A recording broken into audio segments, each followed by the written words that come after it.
Coming right up, the South. When it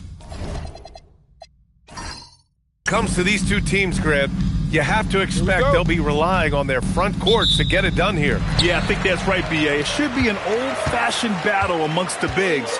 And whoever gets the edge in that matchup, I think gets the W. But we'll see. And the starting group for the Celtics. Owens out there with Jackson. Then it's Shaedon Sharpe, and it's Carter in at the point guard position. Takes a three. Rebounded by the Jazz. This is their first chance this season playing Boston. Halliburton on the wing.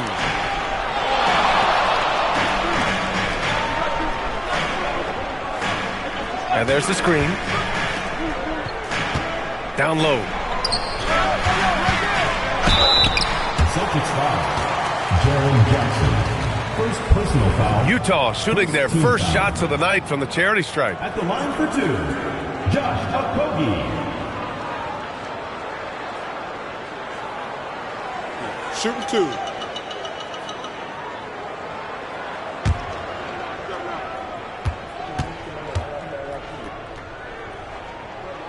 And the first one at the line is good.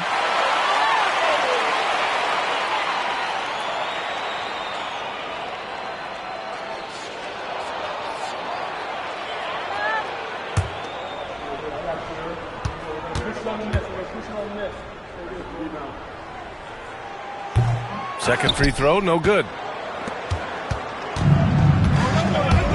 Now here's Carter. The three. Goes back up, and he sinks the layup. How about the level of activity this dude just brings to the glass? Just refusing to give up on plays, and his teammates, trust me, they appreciate the effort. Halliburton outside. The three is up. That one goes. Now he's 1 for 2. A guard who can do it all. Halliburton is solid at feeding the rock to his guys. First quarter, just over a minute and a half in. Halliburton against Carter. And here's Owens outside. Count it. 1 for 1 to start the game. This is just fun. These teams are trading threes back and forth. This is today's NBA. Hey, we see this kind of exchange more often than not. Ayton, a screen on Carter. Here's Halliburton. Got a hand on it. Sharpe passes to Owens. Howard down after the assist led him to the lane. He just rises up and throws it down hard with one hand. That is such a go-to move for him. He holds nothing back on those. Launches a three. The rebound by Carter. And I'm surprised that didn't go down. I mean, I'm sure he is too. Baseline try. And Ayton pulls it down. Jazz trail by 3. In terms of two-way guards, Grant, Desmond Bane is as good as any. What do you see in his game? Well, just look at him, B.A. Bane is so strong. That really helps him there on the defensive end. And offensively, a lights-out three-point shooter. First quarter of play, and we're about 3 minutes in. Outside Sharpe. There's a screen. To the wing, right side. Here's Owens. Defended by Dunn. Jackson, the pass to Sharpe. Just 5 on the clock. Lets it go from deep. Gets the three to fall. And everybody wants to see what kind of range Sharpe has. Looks like the NBA three-point line won't be a problem for him. And we're just over 3.5 minutes into this first quarter. Defensively, you have to stay connected to him on the perimeter. And so it's Carter who brings up the ball for Boston. Pass to Owens. Let's go with a three.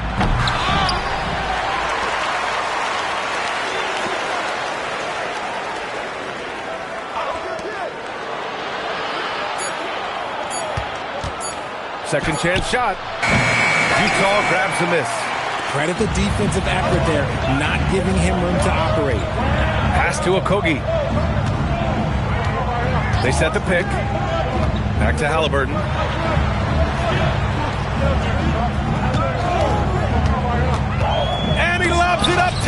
There's the steal. Here's Sharp. Drives to the hoop. Off with the layup. And you've got to give credit to the D for never giving up on the play and doing just enough to bother him at the rim. Now Halliburton. Oh, and again, it's the Jazz from deep. His accuracy is on another level this quarter. Really high-quality shooting.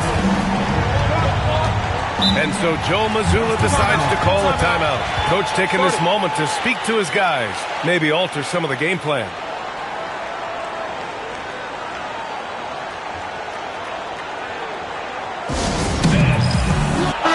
He's checked in for Boston. Shireman comes in for Carter. And right here, an intimidating group. The leaders in blocked shots over the past month.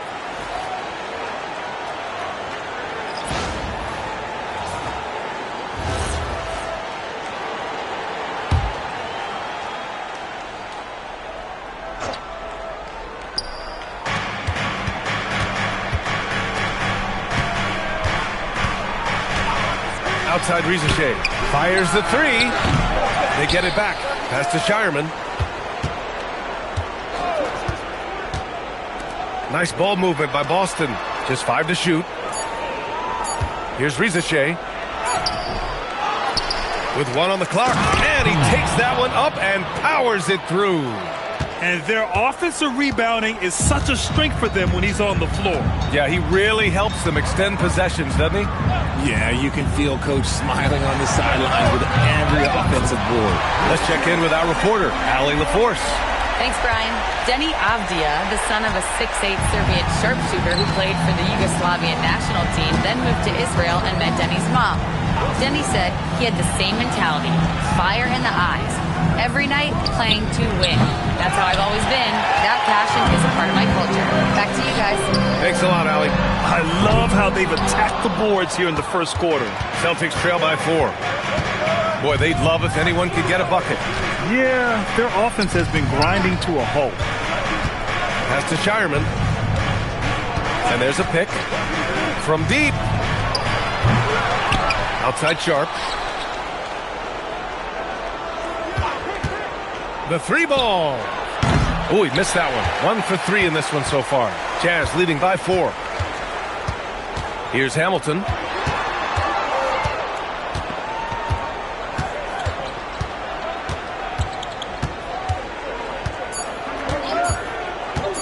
For 3.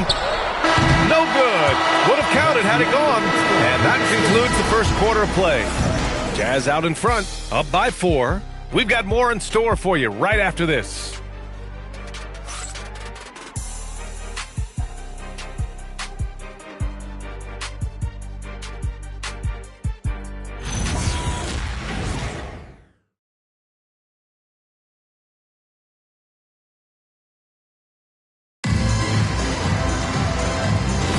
Hope you've enjoyed the broadcast so far. Halfway through the first half in this one. And a chance to catch up on some numbers here. The scoring breakdown for the Jazz. They've really been dialed in from deep. This is a team that has a ton of confidence in their outside shooting ability. Another thing they're doing well early on is moving the ball, playing selfless basketball, and getting everybody involved on the offensive end.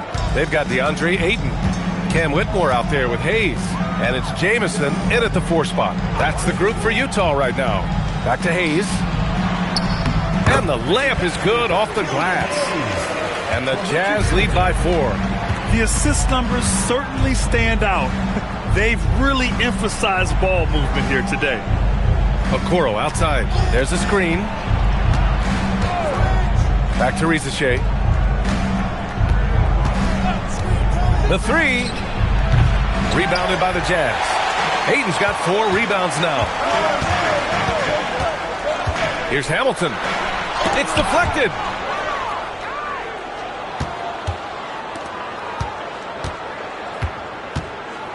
Pass to Murray Boyles. And here's Okoro. Out to the right wing. We're about a minute and a half into the second quarter now. The 3 from Rizichet. And it's Whitmore with the rebound. No matter what he's tried, it hasn't worked. Unfortunately, the team is suffering from that. They get the rebound. No good there, off the double clutch. Celtics trail by 4. Pass to Jsk. And count the basket. He was fouled, and he's going to the line for one more. A skill Scotty Barnes definitely possesses is the ability to guard multiple positions, Grant. Yeah, he has that blend of quickness and length to smother shooters, and he has the strength to deal with bigger guys, too. Well, when you think about how the game has evolved in recent years, RJ, the role of the big man might have changed the most. Who knew threes and assists would become a key stat for 7-footers? But I will say, size helps. You cannot teach tall. 4-3, Hamilton with the bucket. Hamilton's got 6. I want Halliburton running my offense. Tyrese is a fantastic decision maker. Pass to Owens. Now here's Jsk. Jacks up a 3. And Ayton pulls it down. Ayton's got 6 rebounds in the game. Here's Hamilton. Takes a 3. Another 3 for Utah. They're getting torched on the perimeter.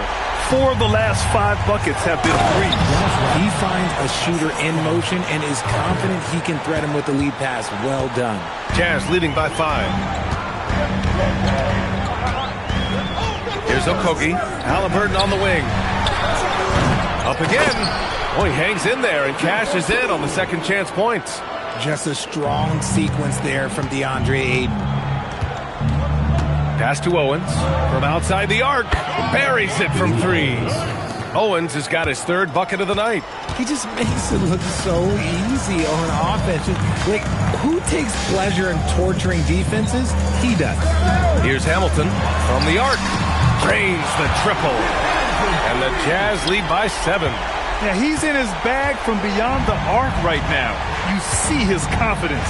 And, of course, it helps space the floor, which gives this offense more room to operate. Here's Jsk. And here's Owens outside. And the dunk by Jackson. Well, there's the length and instinct of Jackson Jr. coming into play. Right on top of that miss. And so Will Hardy calls the timeout. I think right now he might be looking at some adjustments. Grant, is it fair to call Kevin Durant one of the most unique players we've ever seen? Without a doubt, B.A., most definitely. The blend of size and perimeter skill, unprecedented. KD able to rise up and score over most any defender.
Checked in for Boston.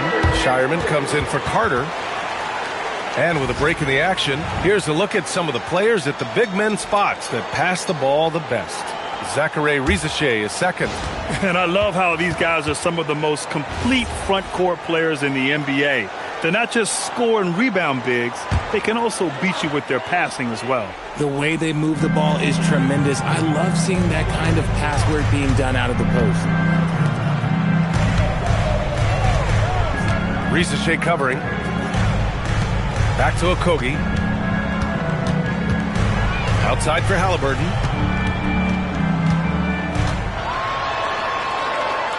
Got it. Makes him 4 for 6 from the floor. And his fantastic performance from the last game has carried over to tonight. He's just riding the wave of momentum right now, getting to his spots and keeping things simple on the offensive side. Pass to Shireman. Here's Owens. Here's Shireman. No points so far. 2 minutes remaining in the first half. 2 minutes. Owens, the pass to Jackson. Rebounded by Halliburton. Defense pulled out all the stops to shut him down there.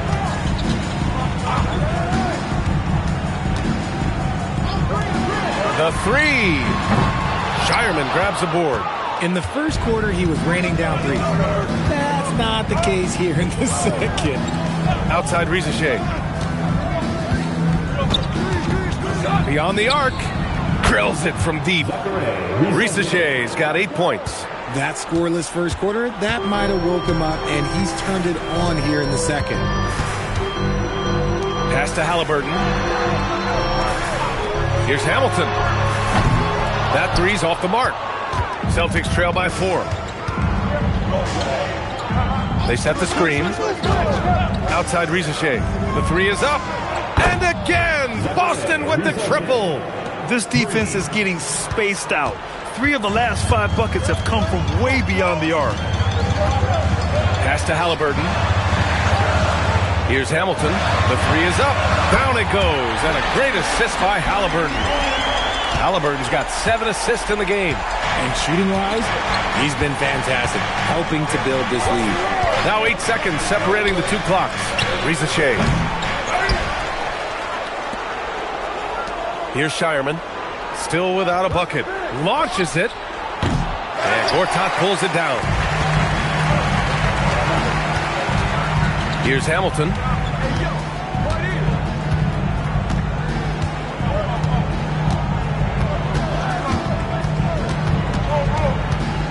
Unloads from 13. That shot off. And we're through the first half of play here in what's been a good one. Jazz out in front. They're up by 4. And don't go away. After the break, we'll see you right back here for the start of quarter number 3.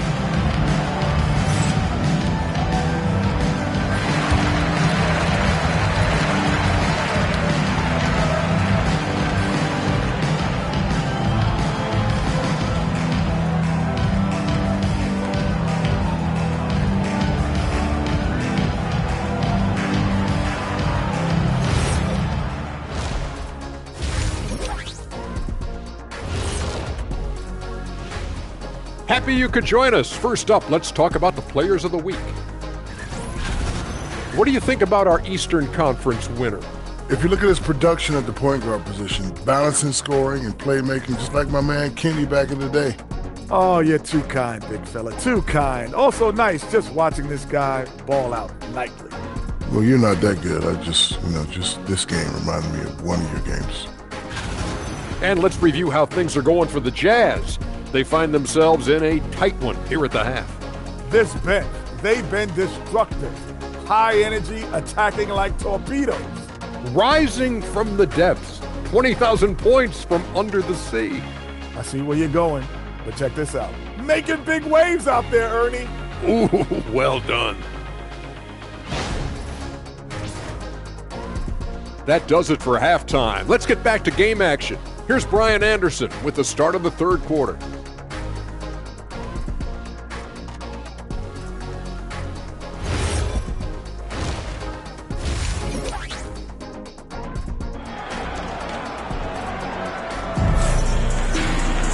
Second half of basketball is upon us, and we may be in for an exciting finish based on how close of a game we've seen so far.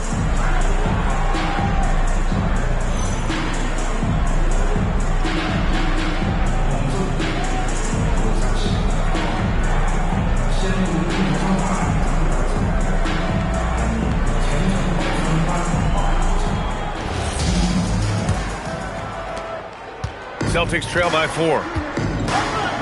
On the floor for Boston. They've got Owens. He's out there with Jaren Jackson. And it's Sharp in at the 2 guard. Here's Owens. Defended by Halliburton. And there's the foul. It's on DeAndre Ayton. That's his first foul.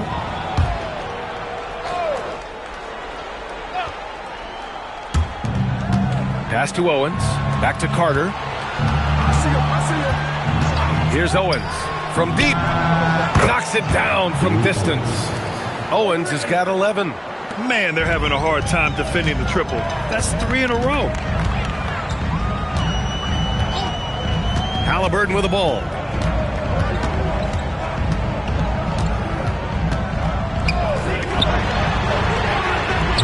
Tried to come right back with a 3 of his own, but it's no good.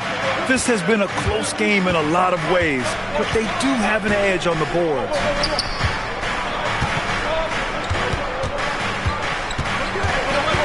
And there's the foul. It's on DeAndre Ayton.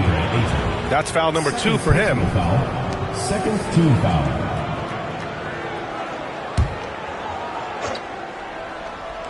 And with a little over a minute gone by, the second half is underway. Pass to Owens.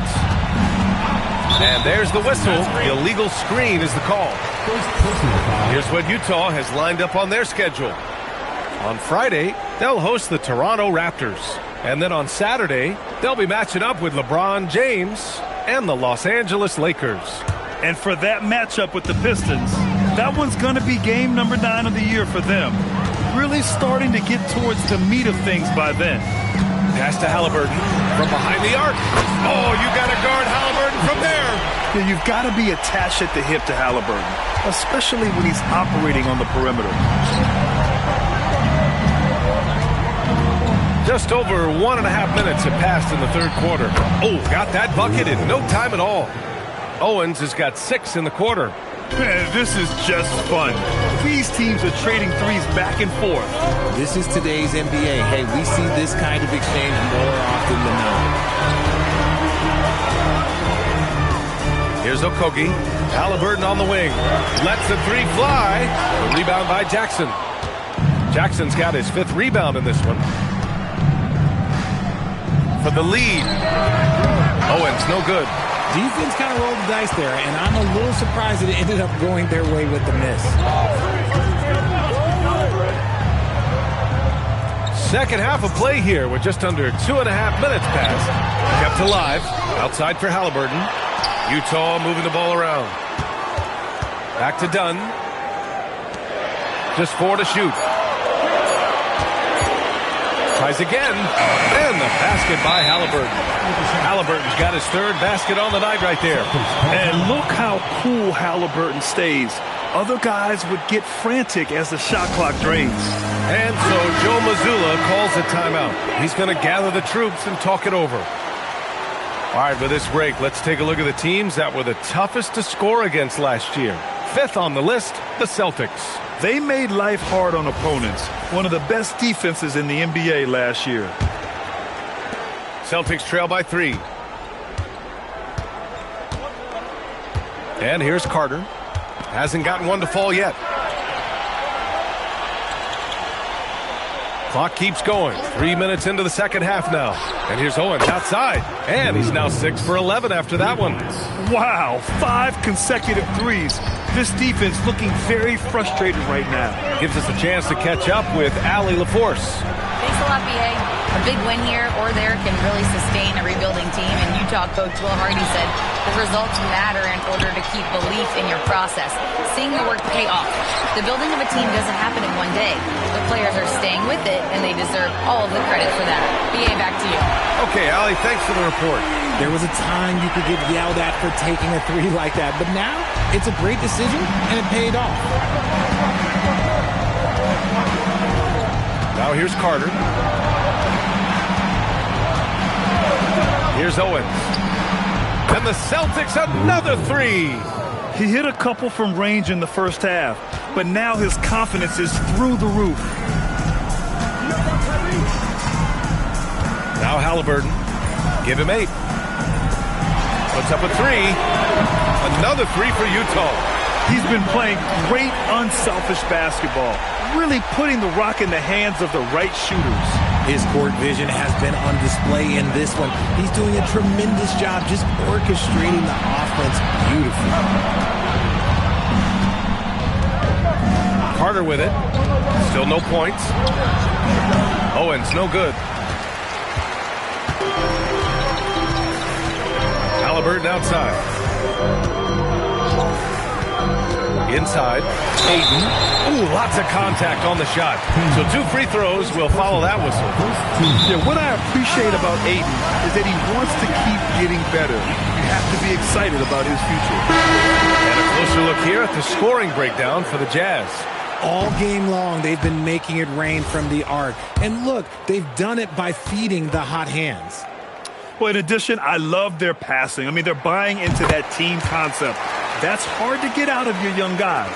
Ricochet, he's checked in for Boston.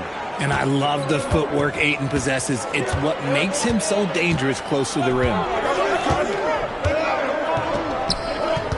It's covered by Ayton. Pass to Jackson. Outside Carter. Now Sharp from downtown. And he can't get that one.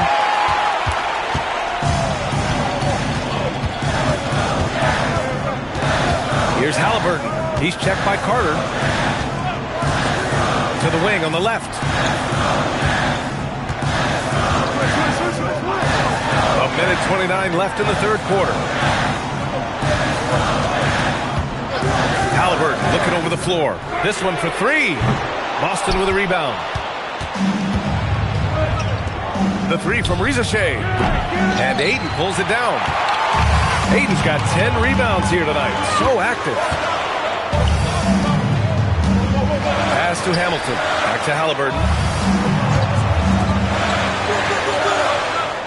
56 seconds left in the third quarter.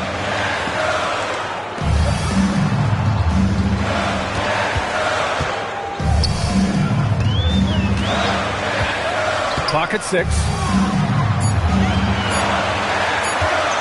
He's checked by Carter. They get it again. Pass to Hamilton.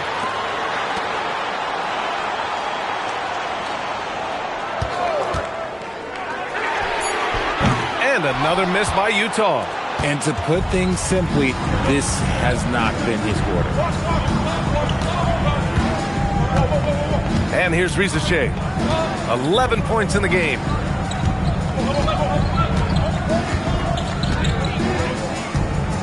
To win the drought. Another shot. Oh, and he hits it at the buzzer. Great job ending the quarter on a high note. That's the play that pumps up the whole team, and they'll try to carry that energy into the next period.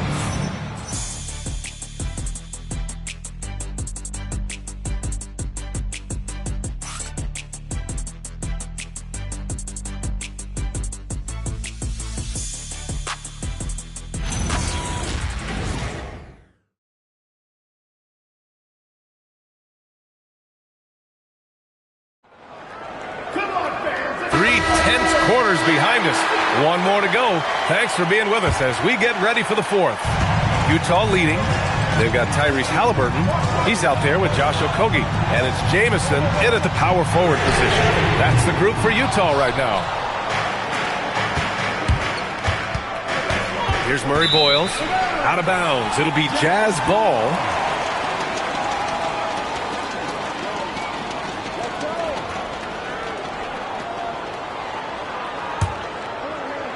And it's Utah with the ball.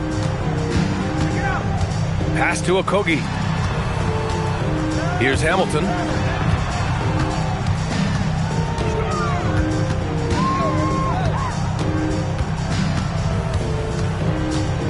Over to the left wing.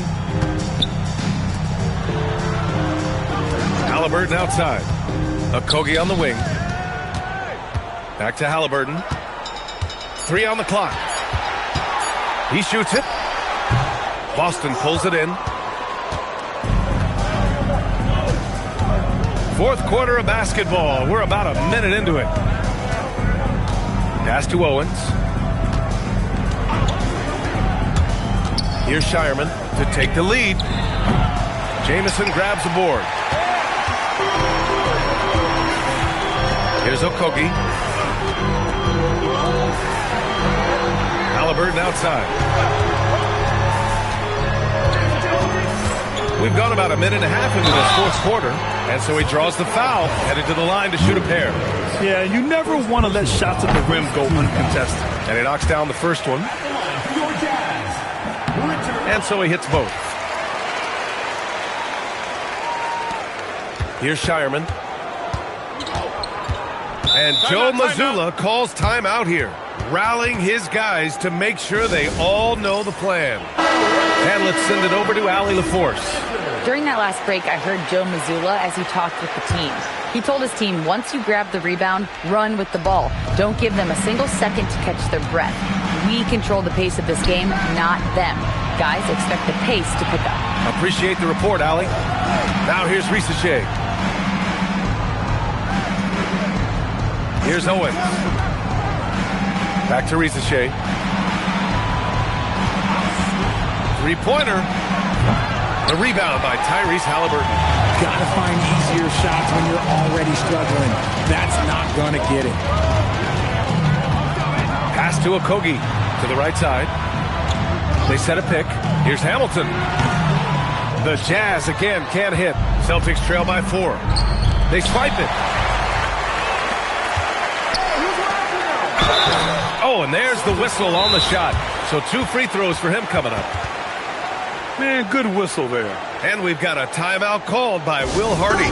He's looking to make some very important adjustments here. Both teams will make substitutions.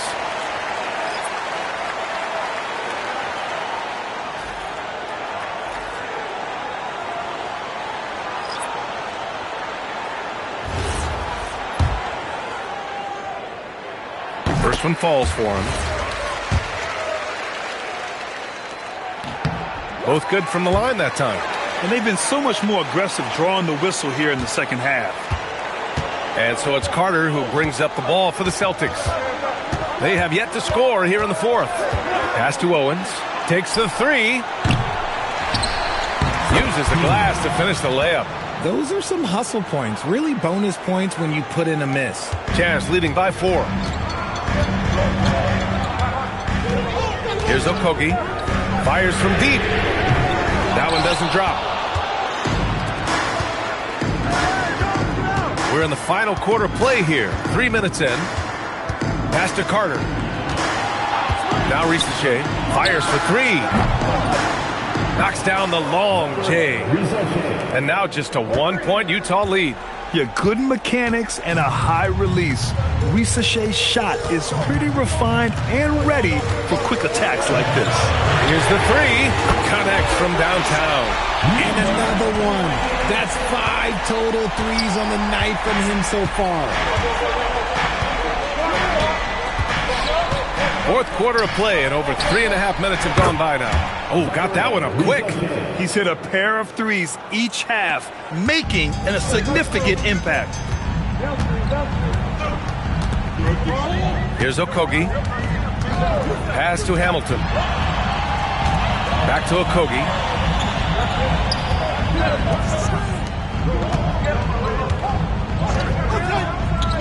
From downtown. Sharp there for the rebound. Yeah, no, he usually makes you pay from that range. Here's Owens. Outside Risache. To take the lead. Yes, sir! Bank it in the layup. Neither team able to take a hold of this game. Yeah, it's been a tight one. Numerous lead changes, very competitive. And we've got a timeout called by Will Hardy. He clearly wants to talk it over and make sure everyone is focused. All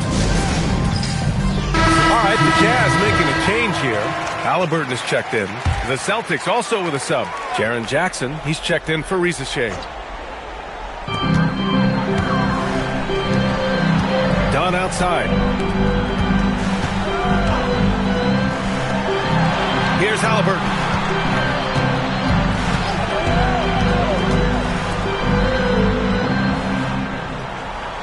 Ayton to screen on Jackson. Now Halliburton. 5 to shoot. Jacks up a 3. Buries it from outside. And defensively, how do you leave them that open in crunch time? The Celtics have got 4 of 8 shots to drop here in this final quarter. Blocked.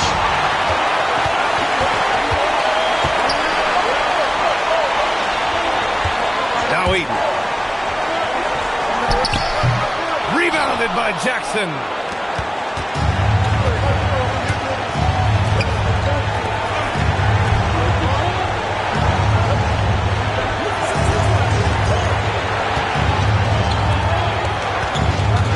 Here's Owens, defended by Halliburton.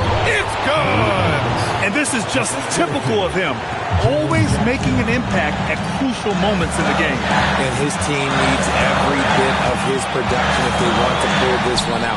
It is neck and neck here in the final period. Oh, money! Great to see guys who don't back down under pressure. He knew what they needed here and was determined to deliver. And the shooter had very little space on that attempt. I'm sure they'll think twice about shooting against him next time. 40 seconds left to play in the fourth.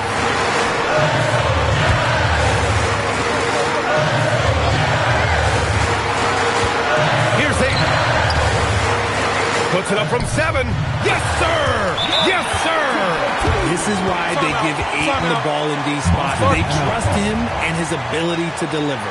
And Joe Mazzulla calls timeout here. The pressure is on, and he's got a plan to share with his guys.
Here's Owens, defended by Dunn. Utah foul. Dunn. First personal foul, first team foul. At the line for the Celtics, Billy Owens, taking 2 shots.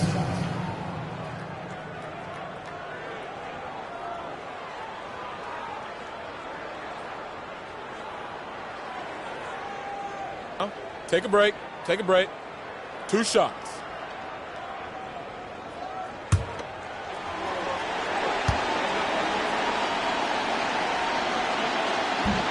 And he cannot get the first one to drop. Tough one to miss.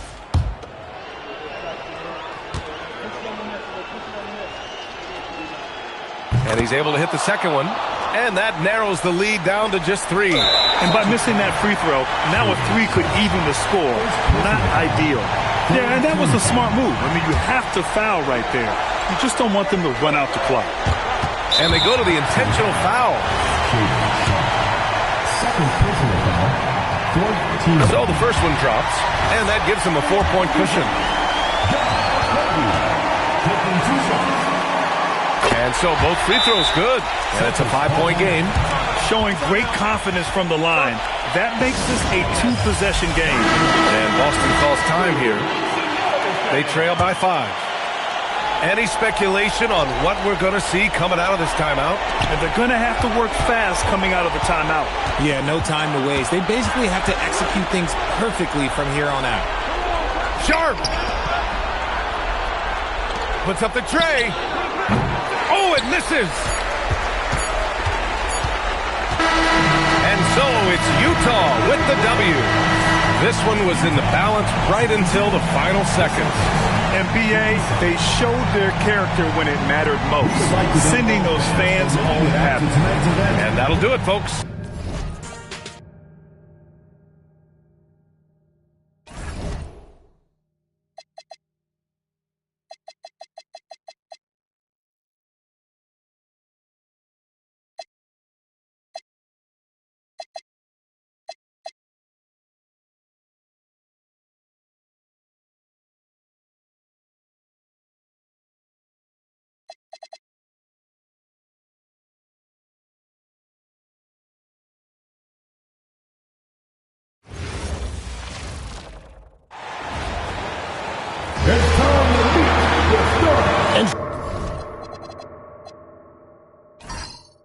talking about this matchup for a second.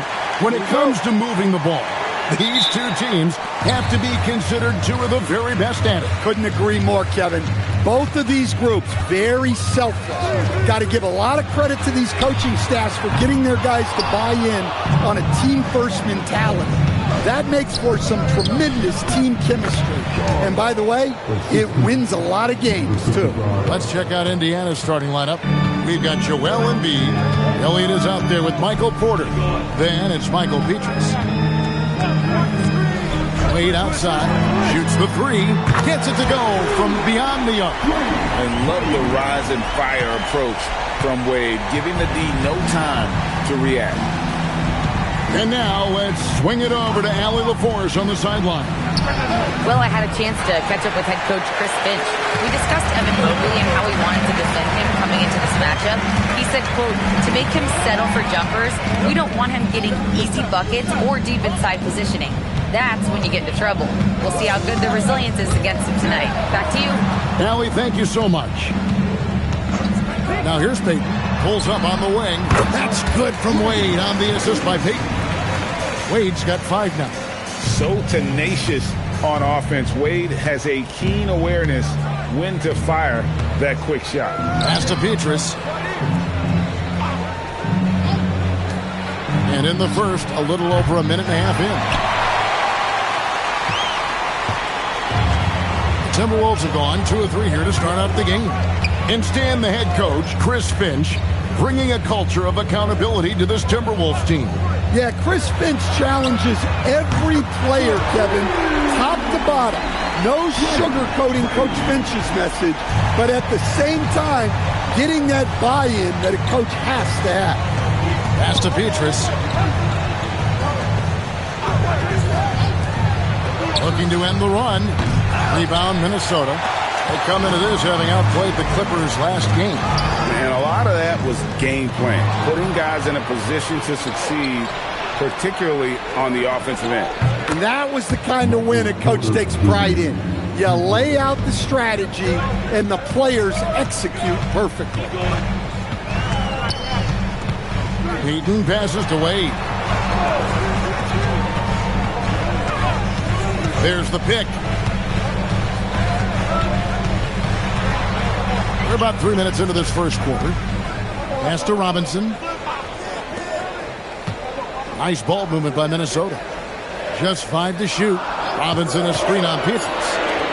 And the dunk by Robinson. Oh, that's a high IQ play from such a young player. Wade found his man easily off the screen. Covered by Peyton. Fires it up. Again, Indiana. Well, when you have a scorer as skilled as he is, you do everything you can to get him the looks he needs. Wade outside, beyond the arc. Kept alive. Back to Peyton for the 3. Drills it from outside. And it just seems that every pass they make is leading to a score. Just great ball movement. Pass to Elliott. The 3. And the Pacers another 3. And this is why Elliott is a valuable player for them. A lengthy small forward with a lethal perimeter shot. Peyton the bounce pass. Wade kicks to Peyton. Guarded by Embiid. Second shot opportunity, and the shot goes down. Well, that's a great effort. Unwilling to let that possession die. And so now a timeout called by Rick Carlisle. He's going to make some adjustments to the game plan.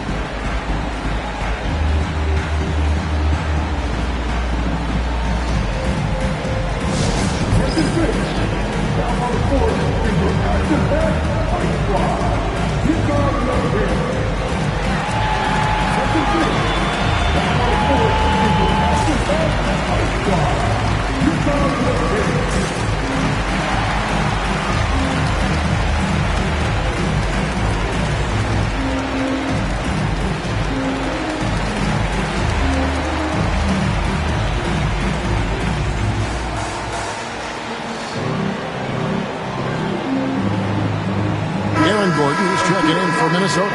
Indiana also making some changes. Nikola Pekovic comes in for Joel Embiid, and it's Korver in for Michael Petrus. Three-pointer. Rebounded by the Timberwolves. Wade outside.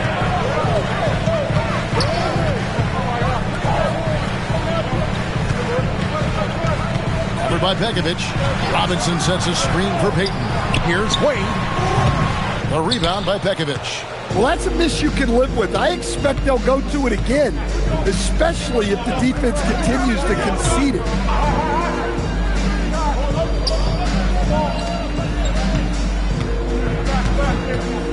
Defended by Payton. Outside Korver. It's stolen by Wade. Lobbed up there for Robinson. Takes the alley-oop pass and dunks it down. Oh, and the lead gets bigger on a ridiculous offensive sequence. That dunk alone would have been spectacular. Never mind it coming at the end of an alley-oop. Here's Elliott. Connects from three-point range. Elliott's got a pair of threes now in the first quarter for the Pacers. Outside, Payton. Up and in, off to an efficient start. 2 for 3 from the field. And they've scored several times already here in the first quarter on the inside. Lets the three fly. And again, it's the Pacers from deep. Man, the triples keep falling, guys. That's 3 in a row. And here's Payton. He'll bring it up for Minnesota. It's a 3-point game. Covered by Pekovic. Pekovic with the rebound. The Pacers have gone 6 of 10 from the field in this ball game. Stolen by Robinson. To the middle. And a strong finish with 2 hands. He takes advantage of them in every way possible. And Greg, he lures them into a trap on the steal and then bang, straight to the bucket. Turning great defense into great offense. That's the kind of stop you're looking for. The three, good on the triple. He's got 8. And that pick takes the D totally out of the equation. Yeah, you've got to lock and trail hard. You can't allow him a clean look from there. And so, both...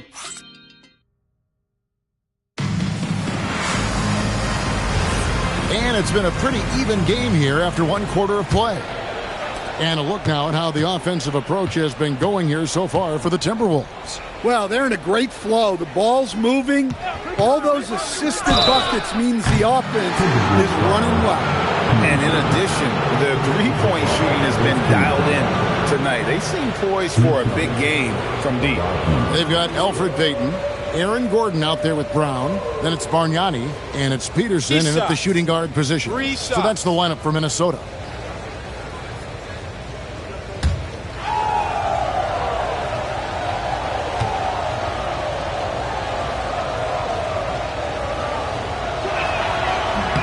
And he hits the first of 3.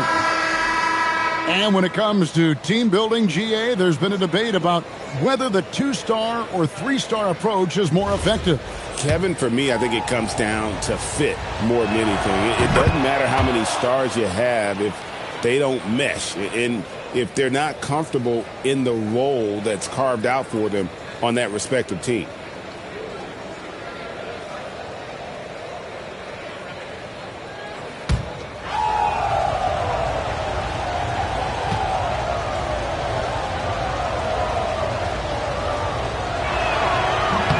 And the free throw is good, now leading by 1.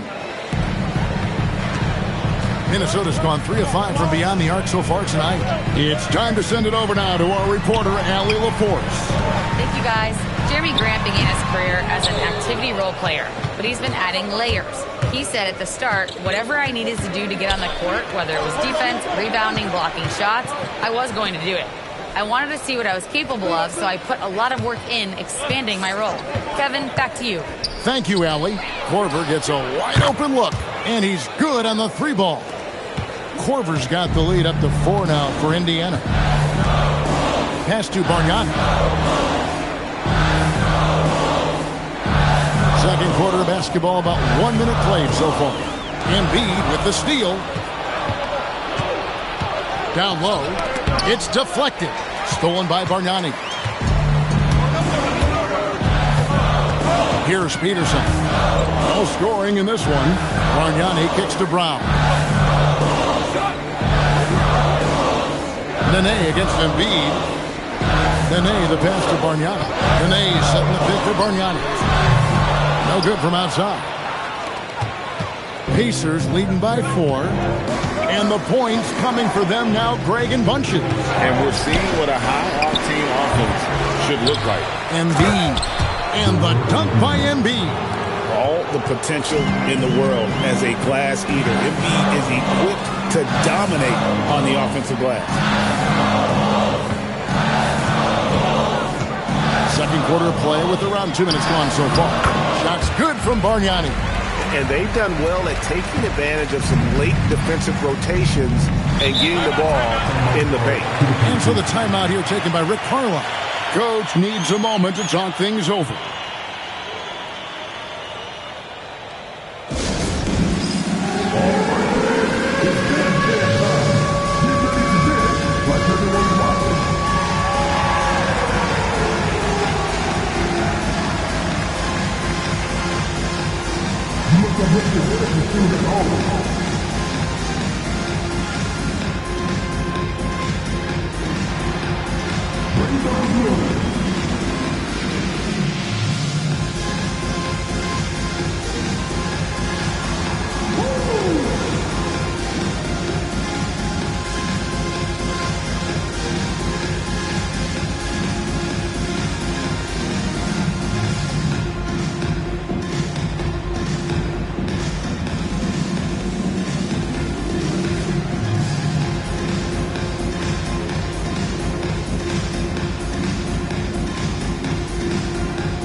Group in now for Indiana. A chance here to assess what parts of the floor the attempts have been coming from as we look at the shot chart for Indiana.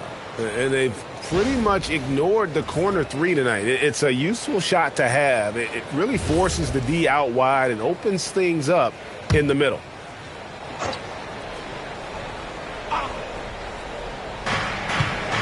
Embiid in the corner. Elliott kicks to Richardson. Here's Marion. Indiana again missing. And not allowing the shooter even an inch of breathing room on that one. There's no air space there whatsoever. That's as close as you can get without foul. The shot by Wade, no good. Pacers leading by 4. Richardson outside.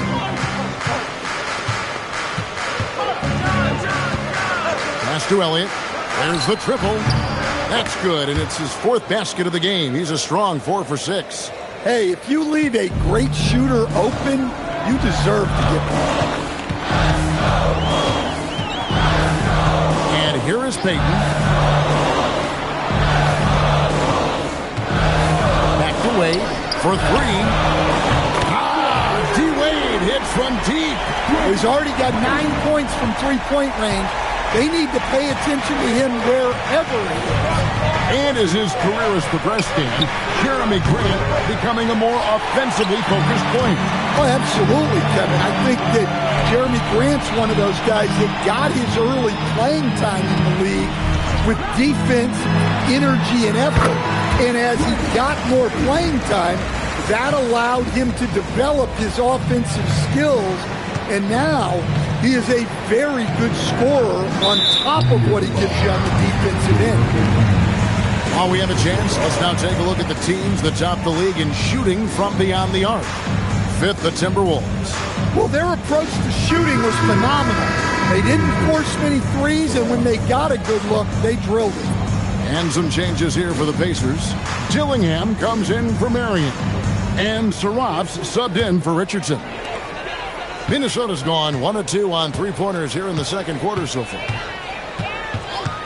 Wade outside, launches it. That's good. And it's Payton with the assist.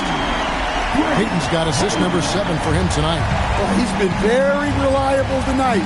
Not wasting any chances, really using his head. Pass to Elliott. And a kind roll that time off the rim as that one falls. Elliott's got 5 points now in the quarter. The Timberwolves trail. And timeout called by Chris Finch. He made the decision to huddle up with his guys and talk about strategy.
The Timberwolves making a change here. Gordon's checked in.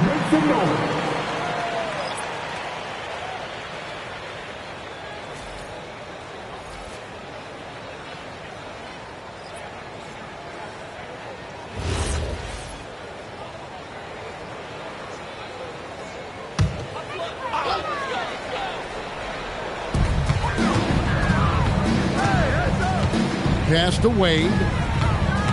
Peyton outside. Back to Wade for the 3. Rebounded by Elliott. Indiana leading.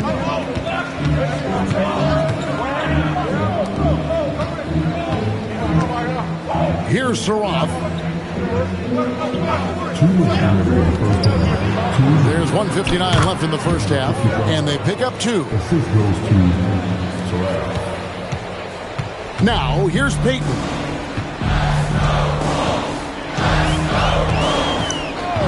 Wade outside. Back to Peyton. Wade outside. Over Petrus. It's rebounded by Indiana. 1:27 left in the first half of the game. The shot comes out. That's a defender doing just enough to cause a miss on the layup. Now Peyton. Robinson sets a screen for Wade. Top that one, the Indiana leads them cut down to just 1 on the basket from Robinson. An all-around talent. Wade is outstanding at involving his guys. Here's Elliott. Robinson pulls it in. Excellent coverage defensively, making it hard on him. To the paint. Played in with a nice touch off the glass. 8 points for him. They are just killing him on the interior.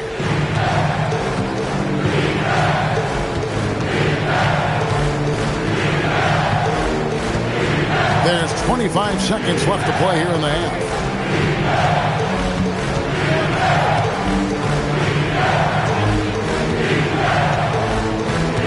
We've got 13 seconds left to play here in the second quarter.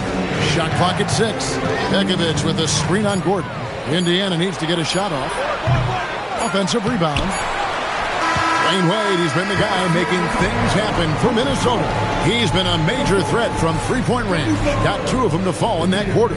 Ellie, let's go to you courtside. What do you have for us?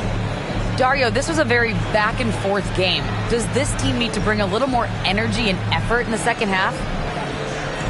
Of course, you need to try to find the energy in every aspect, you know, with offensive rebound, with a good defense. And I think this team is capable to do these things. And that's the only way how you need to play basketball, 100% in every moment, and I think we'll do that in the second half. It's the little things that go a long way, guys. Terrific, Allie. Thank you. And we'll be back after halftime for the start of the third quarter.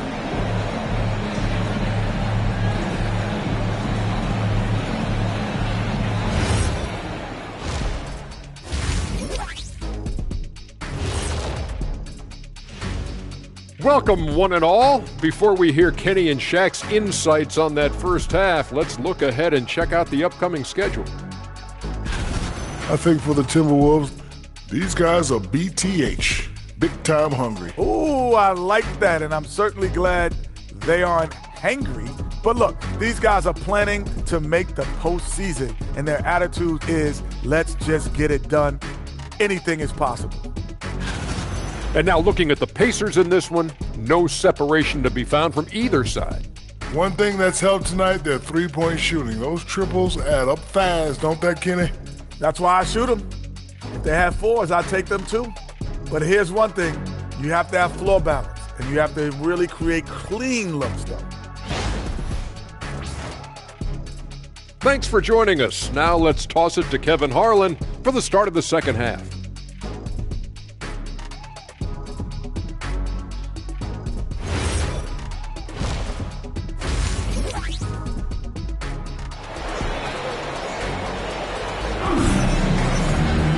And if you're just joining us, we've played through the first half in a game that's been fairly even so far. Dwayne Wade really has his fingerprints all over this one.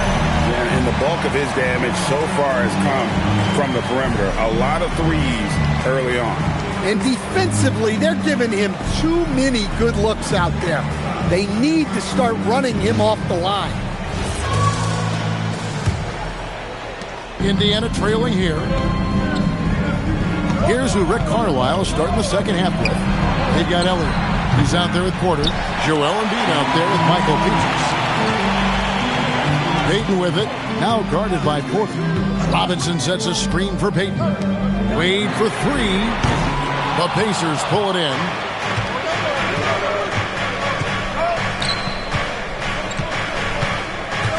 Outside Porter. Embiid with the screen on Robinson. There's Porter with the three. Peterson grabs the miss. And if they know what's good for them, that's the way they'll defend against him every time he takes the ball in the three-point line. Wade passes to Payton. Nice ball movement by Minnesota. A jump hook. The shot.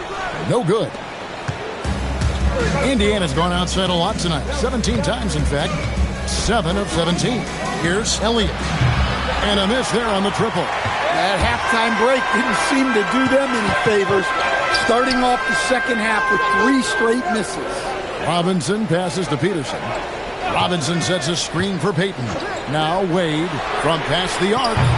The Timberwolves again can't hit. And even with good coverage defensively that time, he has confidence to drill the three.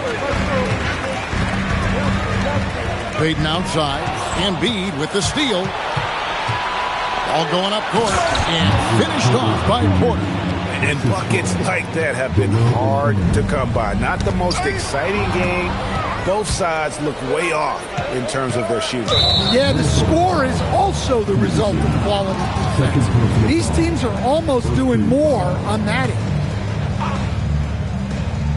2 minutes gone in this third quarter now. Petras, the pass to Elliott. Lets it go with the three. Gets it to drop, and now he's shooting at a 5 for 8 clip. And for the defense, that is a heart-sinking moment when you see him that wide open from beyond the arc. Guarded by Embiid. The Timberwolves shooting their first foul shots of the night here. And looking at last season's numbers, down below 70% as a team from the line. And timeout called by Chris Finch. Looking for a breather and maybe adjusting a thing or two.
Let's take this chance to see which of last season's teams had the most second chance points in the league. Fifth, the Timberwolves. This was a team that was really savvy when it came to getting position under the boards and then getting those offensive putbacks.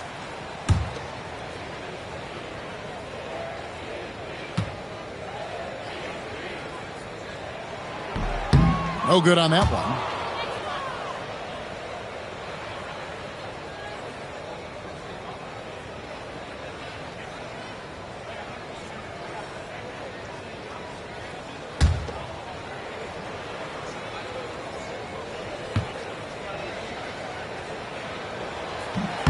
And he sinks the second. Pacers leading by 3. A touch over 2.5 minutes of basketball played here in the third quarter.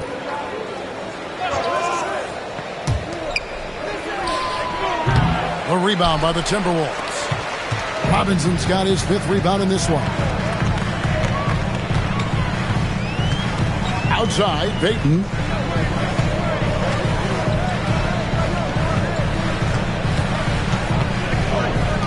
Lets it go from deep. Rebound by Joel Embiid. Embiid's got 5 rebounds tonight.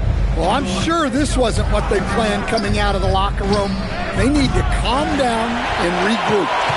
Timberwolves trail by 3. Little under 2.5 minutes off the clock now here in the third. Sinks the three-pointer. Wade's got 19 points. And they get one. Now 1 of 5 here in the third. Pass to Petrus. Three-pointer. And once again off the mark by Indiana. You can tell he's forcing things a bit at the moment. He's been trying to get it going, but this hasn't been his course. Wade outside. Back to Payton. Now here's Wade. Pass to Peterson. A 3-ball. Goes up again, and it's good on the way up. 11 points in the game. And you gotta love the big bucket in the paint in this sort of a grind-it-out game. And so the timeout here taken by Rick Carlisle. He's ready to talk things through with them. D-Wade really playing well in this one. And he's on fire from beyond the arc there. It's time to start shaping their game plan around stopping this long-range assault.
Abaji's checked in.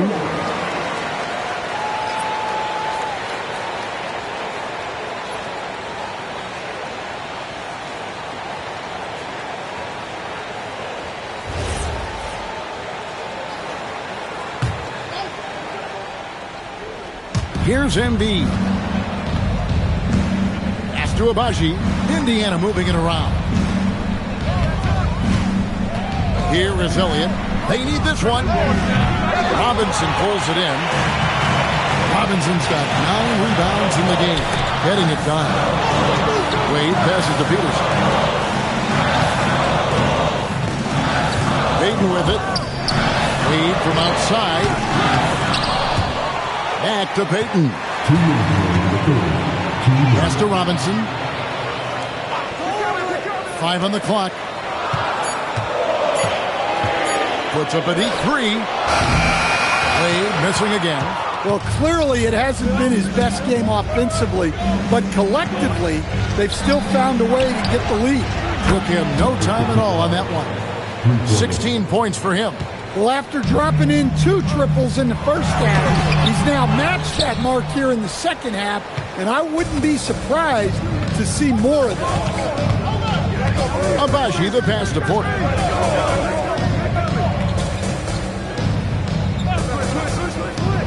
Lets it go. The quick look, no good that time. Timberwolves trail. 1:03 left to play here in the third. Wade from outside. That's in, coming off an assist from Payton. Payton's got assist number 10 tonight with that last one. The Pacers shooting 43% for the game. And he can't answer back. The three-pointer offline. Minnesota shooting it pretty well, close to 50%. This one for 3. And again, Minnesota with the triple. Yeah, this looks like a pregame shoot-around with all the threes they're allowing. Here is Porter. He's got 5.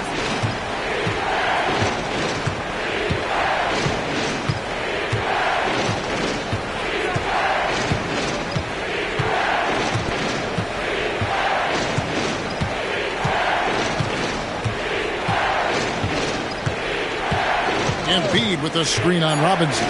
Here's Elliott. A 3 off the mark. Dwayne Wade, he's been the guy making things happen for the Timberwolves.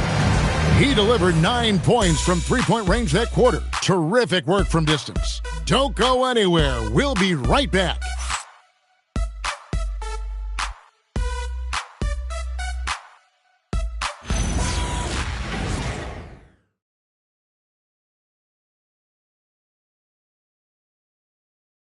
And a moment now as we take a look at our State Farm assists of the game.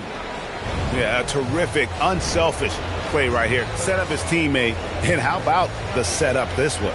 Yeah, that's great decision making, and one that embodies a team-first mindset. And with these teams locked in a very close contest, this fourth quarter promises to be a good one. Yves Missi is out there with Bargnani. Then there's Payton. Then it's Aaron Gordon, and it's Peterson in at the 2. So that's the lineup for Minnesota. Now, here is Bargnani. Pass to Payton. Bargnani sets the screen for Payton. Minnesota needs to get off a shot here. Fades back. A shot by Missi, no good. Pacers trail by 5. Here is Elliott. There's Baker. Defended by Missi. Baker with the bucket. And the D not really doing its job there. A little slow to react to the ball getting into the paint. Pass to Peterson. Payton with the screen. To the inside. It's tipped and stolen by Richardson. Here is Elliott. Here's Mashburn.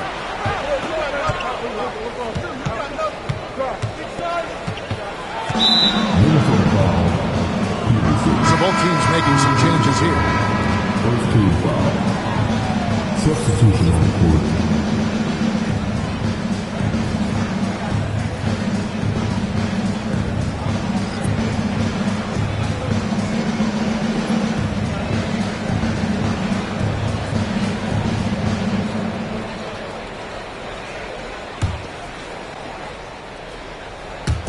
Fourth quarter now. We're about a minute and a half in. Bekovic with the screen on Payton. He gets the shot to fall, and the defender wasn't set. He's called for the block and a three-point play chance here. And let's get your take, guys, on the scoring breakdown for Minnesota. Well, they've really been sharing the basketball. All coaches talk about that, try to get their teams to do it. It's really great when you see it in action. And also, guys, how about the hustle we've seen on the boards? They're getting after it and cashing in on second chance scoring opportunities. That one misses for Bekovic. Minnesota in the lead. And here is Payton. Peterson the pass to Robinson. And contact on the shot, so he'll be shooting free throws here. And with the offense getting right to the rim, at least they saved the layup.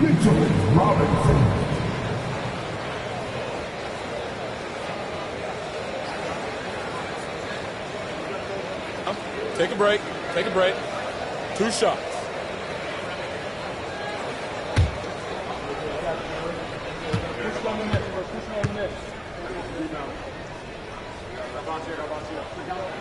First one falls for Michael Porter. He's checked in for Kyle Korver.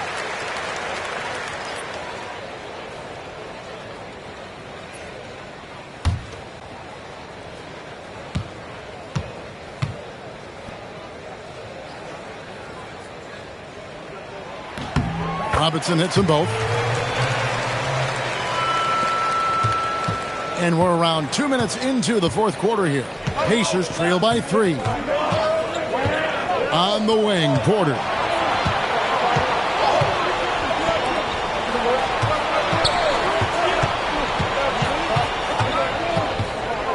Pass to Saraf. Some nice passing here by Indiana. And here's Porter. And once again off the mark by Indiana. Now Wade. Now here's Payton. Offensive rebound. Robinson, that's good. Robinson's got 4 points in the quarter. I wonder what the score would be if they weren't controlling the backboard. And Rick Carlisle decides to call timeout. He knows every possession is critical now.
The Pacers making a switch here.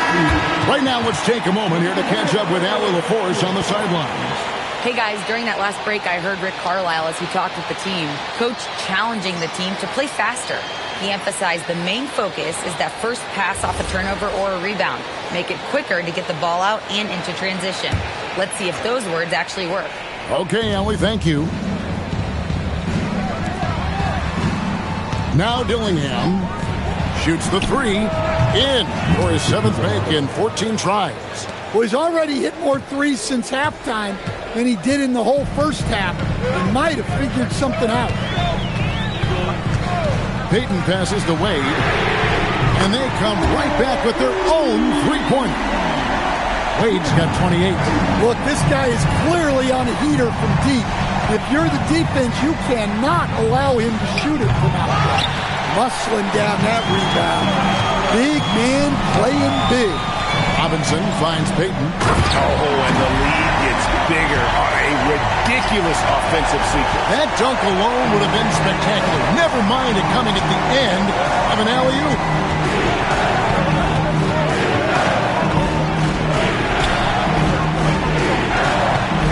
Here's Dillingham, defended by Payton. Oh, he blocked it and deflects off the backboard.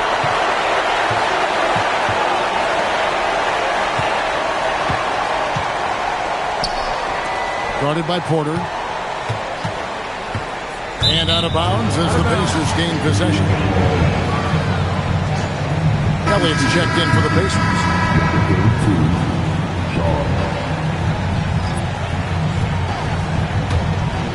Here's Porter. And Rick Carlisle decides to call timeout. And that timeout by coach was carefully measured, wanting to make sure that everybody is on the same page here.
Down the three.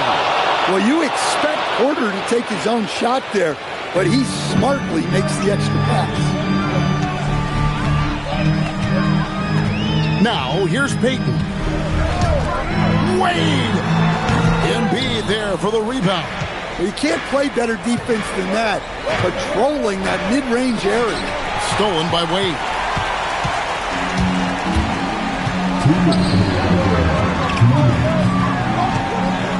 Peyton against Elliott.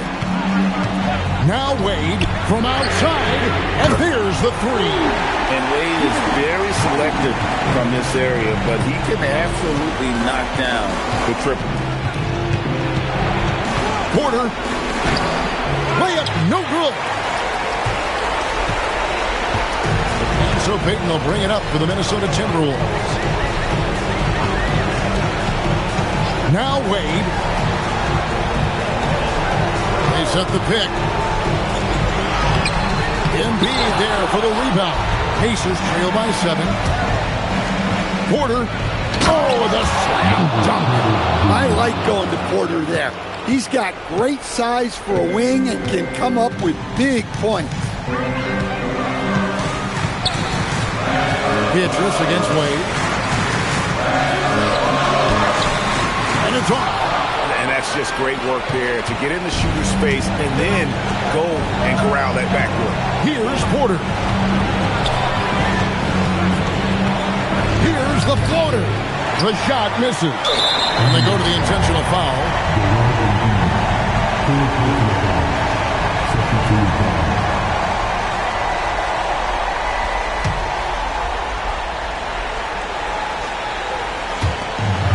Leading by 5, and that's an intentional foul.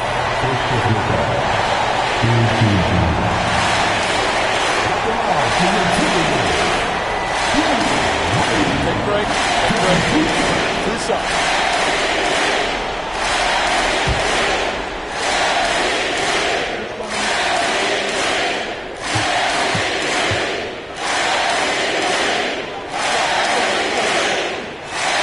So the first one drops, and that increases their lead to 6. And there are so many reasons to be a fan of Wade's.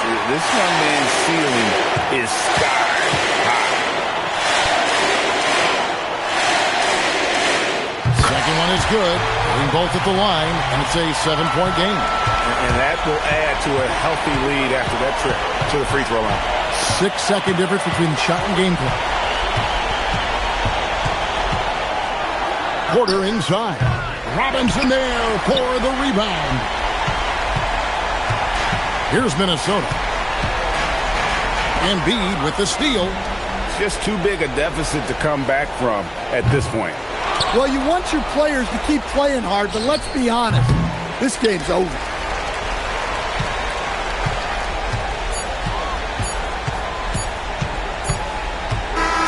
And so Minnesota takes the win. It was up for grabs right until the final seconds. Yeah, and for me, Kevin, what stood out is just the overall trust this group has in one another when it matters most. Doing what had to be done and to send these fans home happy. And now let's send it over to Allie LaForce standing by with our player of the game. Allie, take it away. Shea, you were using those long arms to be disruptive on the defensive end. What's your focus at that end of the floor? I'm just trying to be as active as possible. And like you said, getting my length involved, something that I've been blessed with, and I just want to use it. That activity, that length was noticed. Congratulations. Terrific, Allie. Thanks. Thank you for joining us. That'll do it for now. For Greg Anthony, Allie LaForce, and Stan Van Gundy, this is Kevin Harlan. Thanks so much for joining us here tonight. And now, our player of the game, Dwayne Wade.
Coming up next, for the Celtics. 10th place in the Western Conference, but there's plenty of time left for them to make a move. Coming right up. So New York will get their first possession. And let's take a look at Boston's starting lineup. They've got Owens. He's out there with Jaren Jackson. And it's Sharp in at the 2-guard spot. Boston on offense. Ooh, it's stolen away. Here's Vassell. The shot from the low post is good. And when wings take it down low, good things happen. And so it's Carter who brings up the ball for the Celtics. Pass to Owens.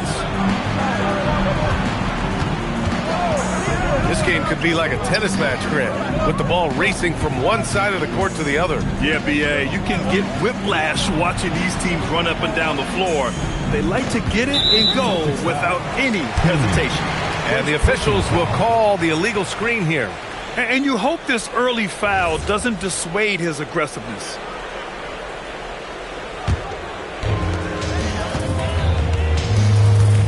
Here's Kolek. First quarter of play, a minute in. Outside Walker. Offline with a 3. Outside Carter.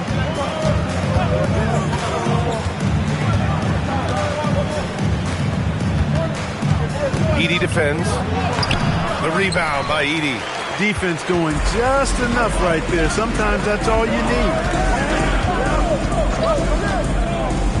Here's Kolek. He's checked by Carter.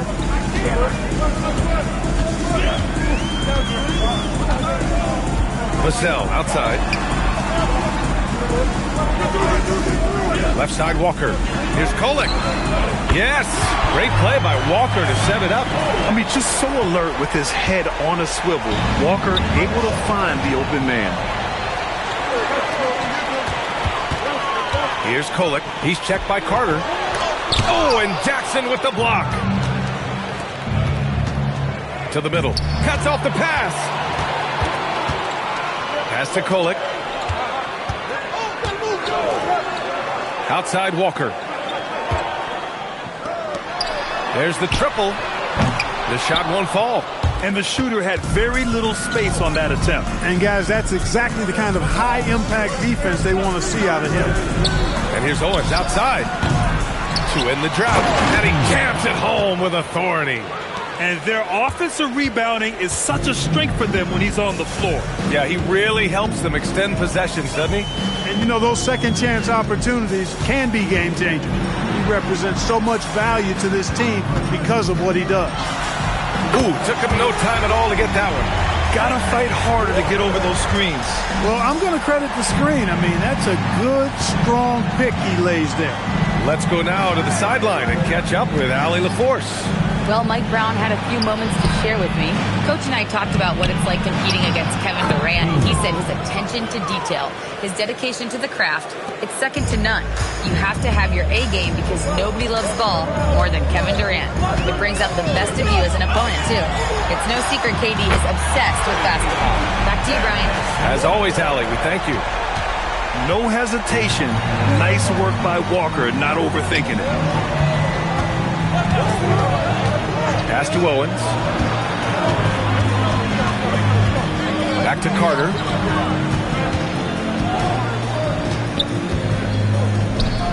Knocks it loose. Outside Sharp. And play stops. A whistle there on what looks like an illegal screen.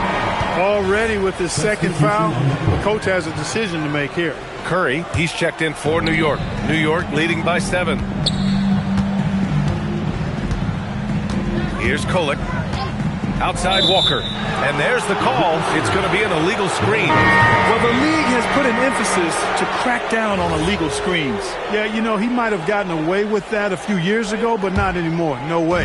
Now you've got to be stationary on those screens. No extra hips or elbows, or they'll call it. New York making a switch here. Maxey's checked in. And the Celtics also making a change. Shireman's checked in. The 3 from Rizashay. Yes, and a nice assist from Jackson. Yeah, that's what Jsk is out here to do. He is first and foremost a three-point shooter, a good one at that. This is why you put the ball in his hands. An accurate pass hitting a moving target. Back to Jsk. Launches it from deep. And it's New York with a rebound. They defeated Detroit in their last game. Yeah, they connected from outside all game. And the defense had absolutely no answer for it. They found their rhythm and kept piling it on. And a huge boost of confidence on the road for sure. And wrestling for it there, but no one has possession. We'll have a jump ball.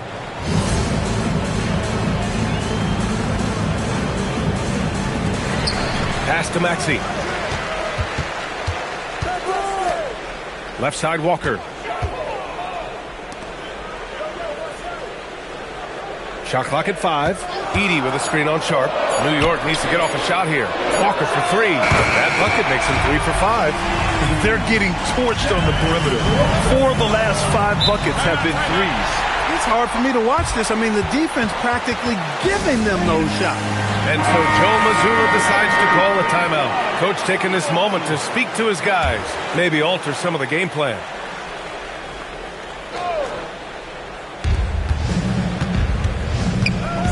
Outside Carter, pass to Jsk. Here's Rodman. Boston again missing. And here's New York now. They're on a 16-7 run. Now here's Curry. Tight defense on him. New York working the ball around now. And again, New York with the triple. Back-to-back threes, making their defense work on the perimeter a bit. Pass to Shireman. Here's Jsk. Uncovered. Good work there as it goes. Jsk's got his second bucket of the night. So good off the catch. The defense has to guard Jsk better than this. And there's the screen. On the wing, Curry. 29 seconds left to play in the first. And it's Ware missing. Celtics trail by 10. Pass to Jsk.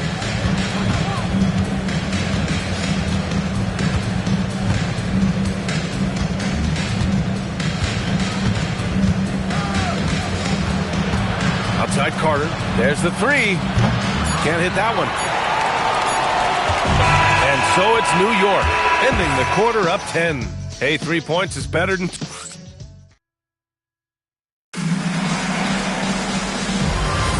And so far through one quarter, it's been a lopsided game. We'll see if that changes here in the second. And let's take a moment here to get your take, guys, on the scoring so far for the Knicks. You know, right from the start, it seemed they got hot from three-point range, pulling apart the defense and racking up the points, too. And another thing, they found the open man.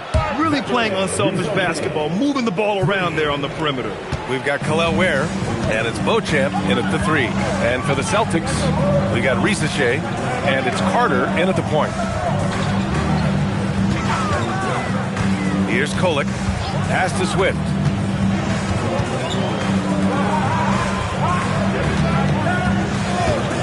Fires the 3.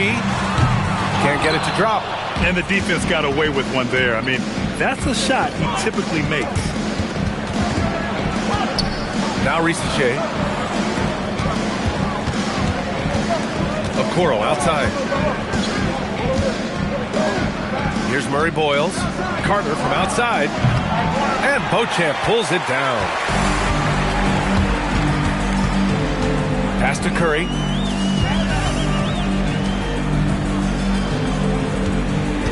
To the left side wing. Kolek nails it from 3.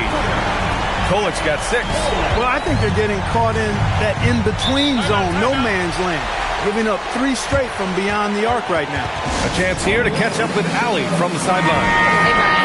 All-defensive guard Drew Holiday talked about guarding some of the younger players coming into the league, and he said the game has changed significantly. They morphed with it. They're quick, athletic, and they all play the game a lot differently than when I came into the league. Back to you, B.A. A new day. Allie, thank you. Catching up on the changes for New York. The Silva's checked in for Ware, and it's Devin Vassell in for Beauchamp. And there's a pick. Here's Owens. Yet to see a basket. And they call an illegal screen here. But look at how all-star voting is going thus far. And so much fun to see the tally start to come in. See how things start to look. He checks in second in the Western Conference. The fans just love this guy. You better believe he's earned it. It's been an incredible season for him, and I think he should be part of that starting lineup. We'll be sure to update you as we continue to get results. Walker, he's checked in for New York. And the Celtics also making a change. Jaren Jackson, he's checked in for Murray. When you watch Bobby Portis, he's extremely physical, but he can also space the floor across. Yeah, I like that combination, VA. It makes him a unique matchup and a tough matchup. I mean, one play he's thumping and bumping you around, and then on the next play, he's knocking down the three, and he's doing it all with great energy and intensity. And for offensive players, they say that understanding angles gives a big advantage. Can you elaborate on that a little bit, Clark? I think I can, BA, a little bit. When you think about the geometry of the game, angles, spacing, timing, those things are not what you would think about when you think geometry, but how you cut, how you move, when you move, get to the basket, all of that stuff is part of the geometry of the game. Outside Risache, three-pointer. Nails it from beyond the arc. Risache's got 6 in the quarter. He's a big guy with some serious range, so you have to respect him from out there. Outside Walker puts up a 3, nails it from 3. And the Knicks lead by 11. This is what they were hoping to get from him tonight. Solid performance. Outside Risache. Here's the 3. Offensive board. Surprising to see him miss here, but they'll be happy with that shot in most possessions. Pass to Kolek. And there's the lob. Stolen by Carter. Outside Risache. Lets the 3 fly. Hits the trifecta. Risache's got 14 points. Well, I love what he's done in this first half, at least so far. Increasing confidence every time down the floor. You can see it. And so Mike Brown decides to call a timeout. He'll take the opportunity to regroup. Adjustments are a part of every game and every quarter of a game. I think Coach sees something here. And you know what? We'll see what changes he makes coming out of this timeout. Sharp, he's checked in for Boston. Shireman comes in for Carter. Outside Walker. The 3. Rebounded by the Celtics. Defeated by Utah in their last game. They'll try to put that one behind them. And they got to the line at a good clip, but couldn't cash in, and it ruined their chances.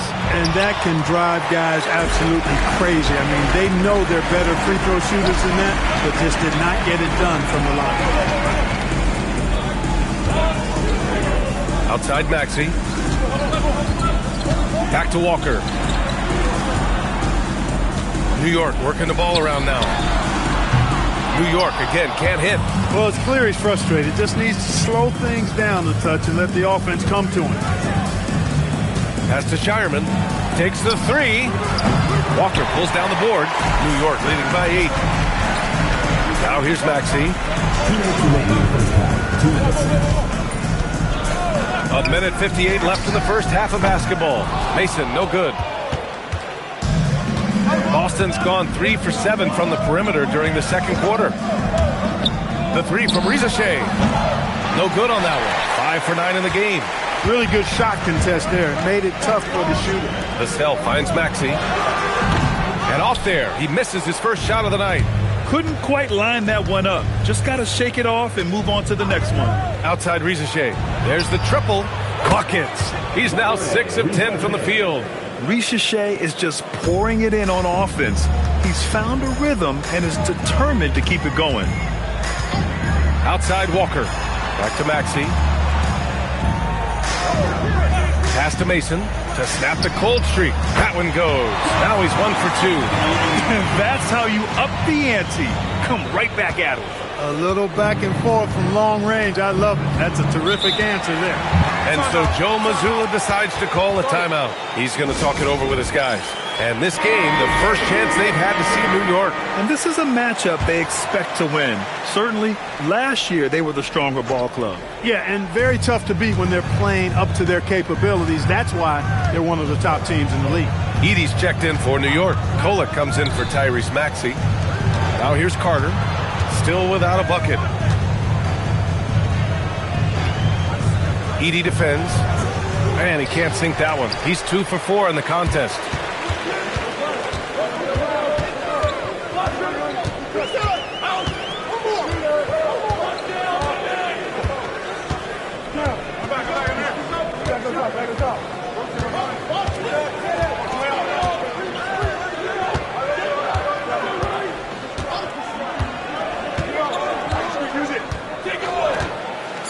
It's Walker on the wing.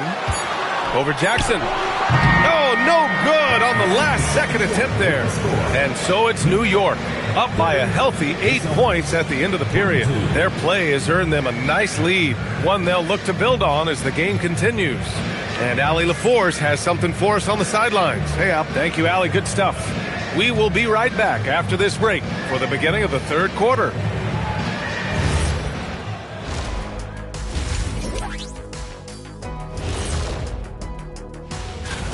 Sometimes you try on defense and still get scored on. And that's what's happening right now. They're struggling to find the answers, Shaq. And next, a look at some of the... That does it for halftime. Let's get back to game action. Here's Brian Anderson with the start of the third quarter.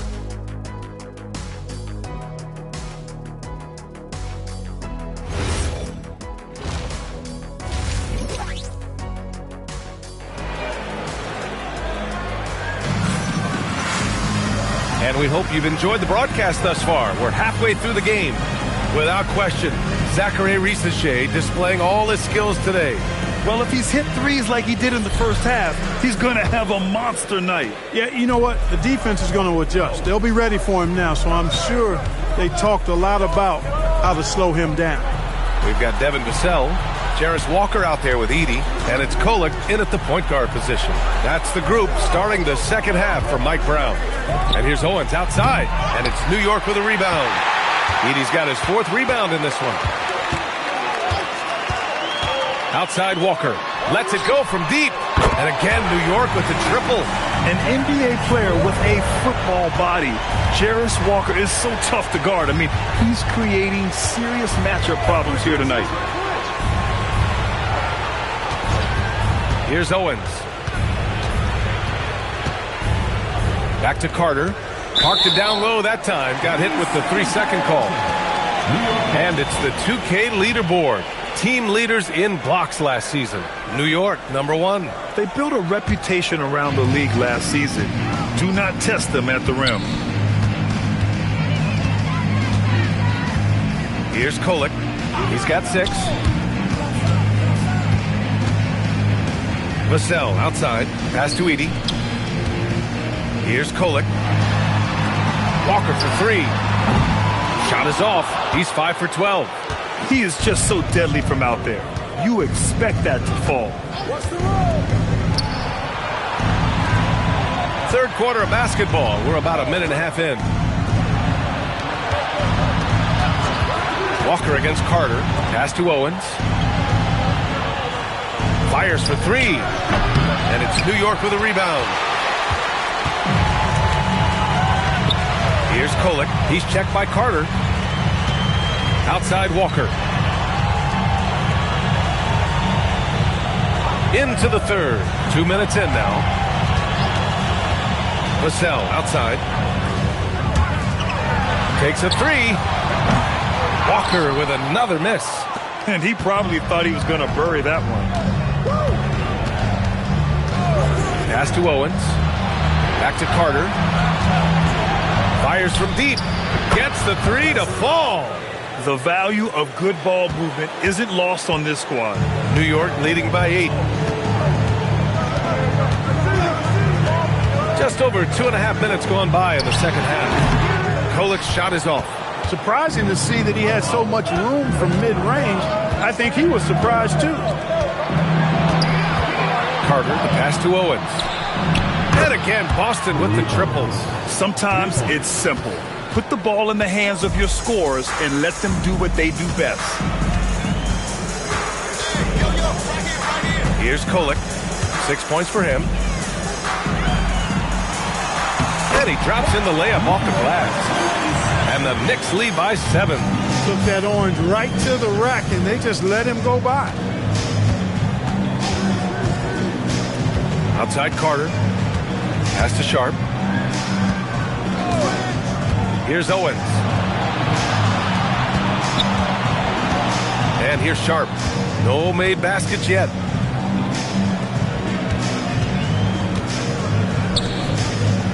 Just 5 on the clock. Fires the 3. And there's the bucket. Staying with it that time. Offensive glass, getting it done. Making the most of that possession. Unwilling to give up on the play. And so Mike Brown decides to call a timeout. And we might see some changes. Coach potentially looking to adjust. Curry, he's checked in for Vassell. Risache, he's checked in for Boston.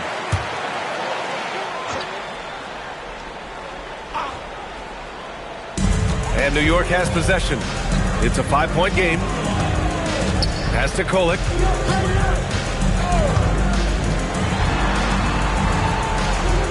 Edey with a screen on Jackson.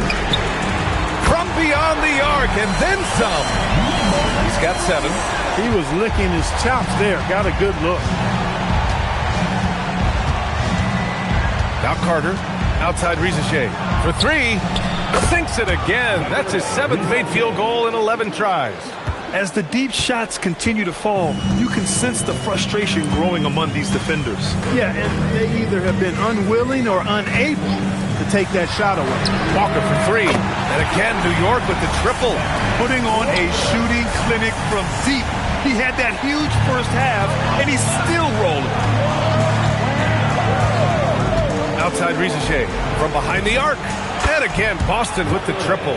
I love how competitive this kid Risache is, coming right back with his own triple. Outside Walker. The 3 ball.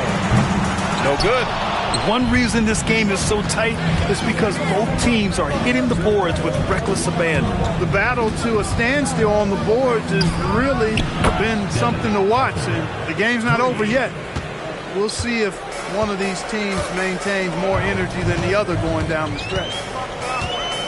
Here's the pick.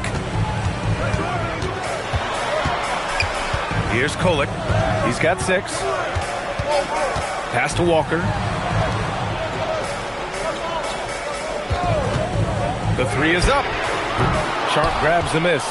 Well, if he can somehow get into a rhythm offensively, I think they could stretch this lead. And here's Risache. Jackson the screen for the lead. And again, Boston with the triple. 12 straight points off threes. This defense is not extending very well. You know, they're having free reign from beyond the arc. The defense is just not there. That's to Kolek. Fires the 3. The shot no good.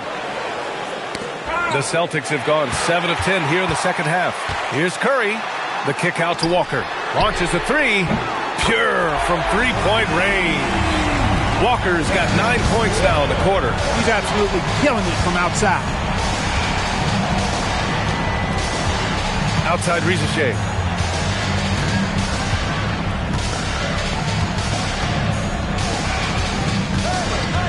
This one for 3. Drills it from deep. Risache's got 12 points here in the second half. And this is how he shines. He's a big part of their floor spacing. And you know what? It's all about the long distance game for him tonight. He's getting 3 quarters of play and a close one here.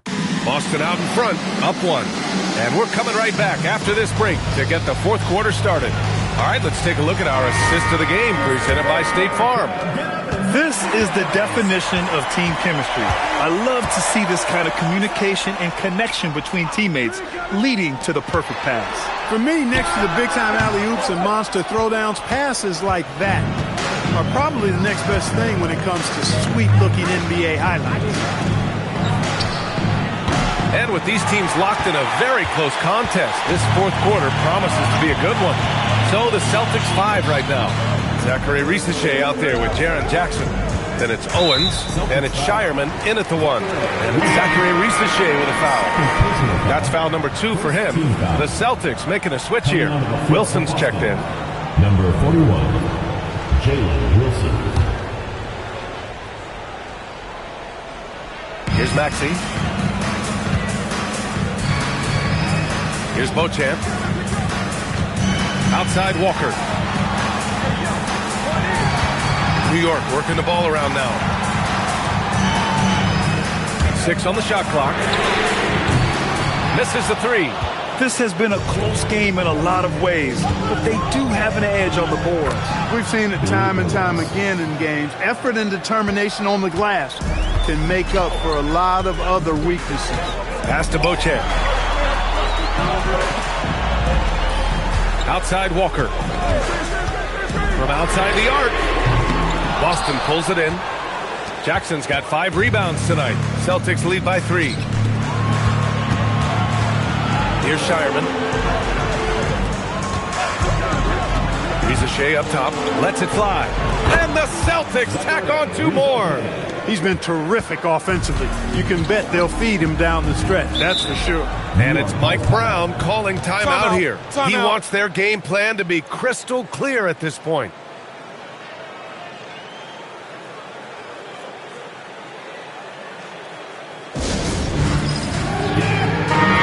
Keeping us updated from the sideline, Allie LaForce. Thanks, guys. I got a chance to hear what Mike Brown was saying to the team. He was very upbeat and positive, saying to his guys, let's go, let's go. I want you guys to up the pace. Look to push the ball up the floor whenever you can. They cannot stop us in transition. Let's see how the team responds. Guys? Good job there, Allie. Thanks. Yeah, and the defense really respects his shooting ability, and they showed it with that tight coverage. And there's contact and a whistle. So he's got 2 shots coming up. Yeah, Jsk is already advanced with the ball in his hand. He knows how to pick up that whistle. Jsk taking 2 shots. Shooting 2.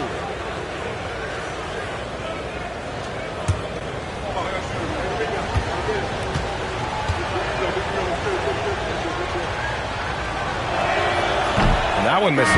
New York making a switch here. Edey's checked in. The Celtics making a switch here.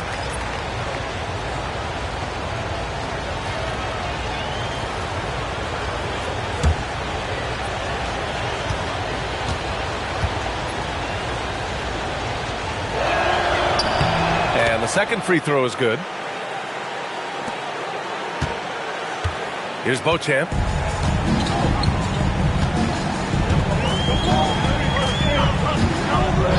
Pass to Walker. Just under 2.5 minutes gone by now in the final quarter. You know, between his skills, his motor, and his physical ability, Walker came into the league more ready for the NBA than most first-year guys.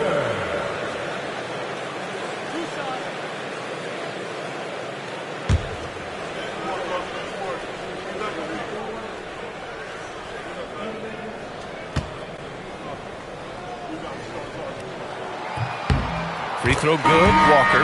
Sharp. He's checked in for Boston. Carter comes in for Shireman.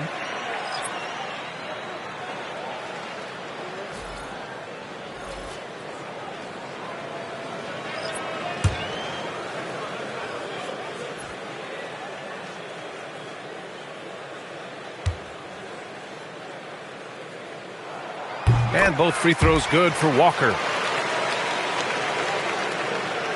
Fourth quarter play. We're about 2.5 minutes through it now.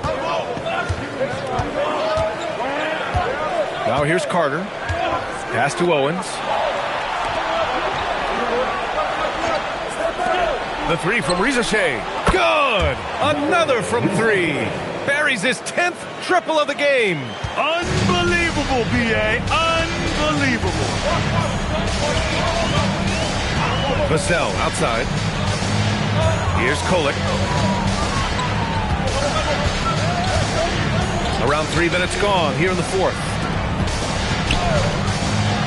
Edey with a screen on Carter. Outside Walker. Down to 5 on the shot clock. Wing shot on the way. New York again can't hit. If they just continue to dominate the boards. Guys, I think they've simply been the more physical team, and that's why they're ahead. Back to Jsk. There's the 3. Walker pulls down the board. Walker's got 4 rebounds now. Pass to Kolek. Over Carter. Oh, a clear foul there on the missed shot. So he'll get a pair at the line. And a moment now to quickly take a look at the offensive approach for Boston. Well, you know, for me, the passing has been fantastic all night. Everybody loves watching this style of basketball where the ball moves and players move. Coaches, fans, and even us broadcasters can appreciate that kind of action. Another thing they're doing well tonight is shooting from long distance. All game long, they've been finding openings at the perimeter. The Celtics making a switch here. Jackson is checked in.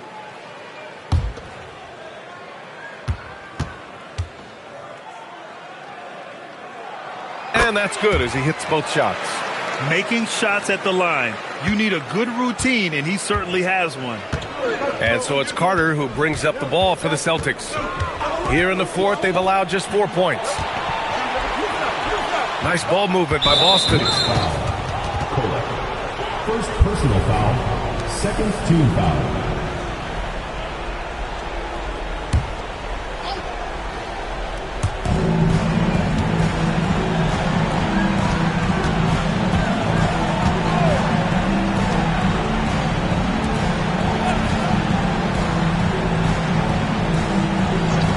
5 on the clock.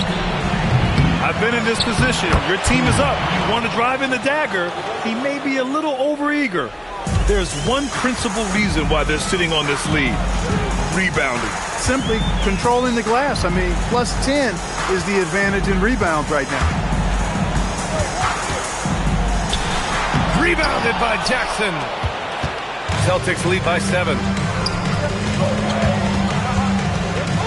Here's Owens. Jackson outside. Beyond the arc. No good. It pains me to say it, but he's hurting his team right now.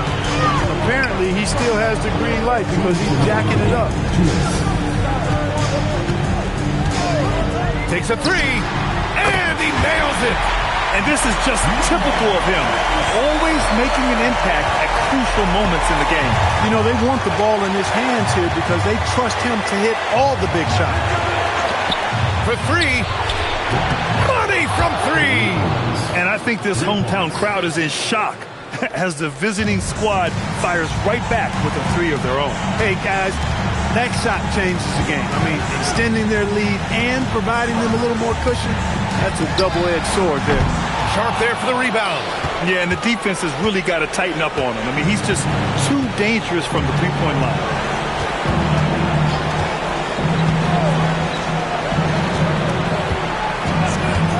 Here's Owens. The putback, and he grabs the board and finishes it off. Good awareness that time to put the shot right back up before the defense can react. And we'll have a timeout called by Mike Brown. He was quite emphatic, demanding the timeout, clearly wanting to address strategy with his team.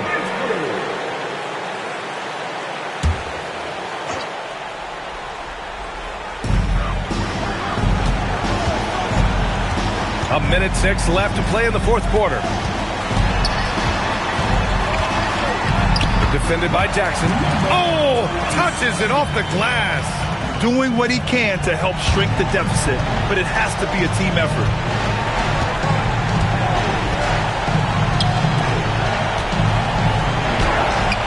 Edey rips down the board. And here's New York now. Things aren't looking good here. I mean, they need points, and they need them now. It doesn't look good, even with a quick bucket here. Here's Sharp. And Sharp has no off switch. He's consistent at attacking defenses and drawing whistles. At the line for the Celtics, Shaedon Sharp. 2 shots. Take a break. Take a break. 2 shots.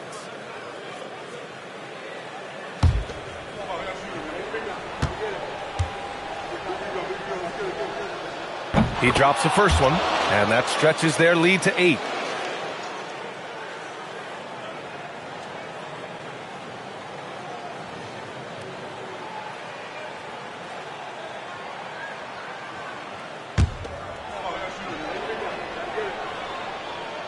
Second one is good, getting both at the line. And it's a 9-point game here. Taking care of business at the line, leaving this one out of reach.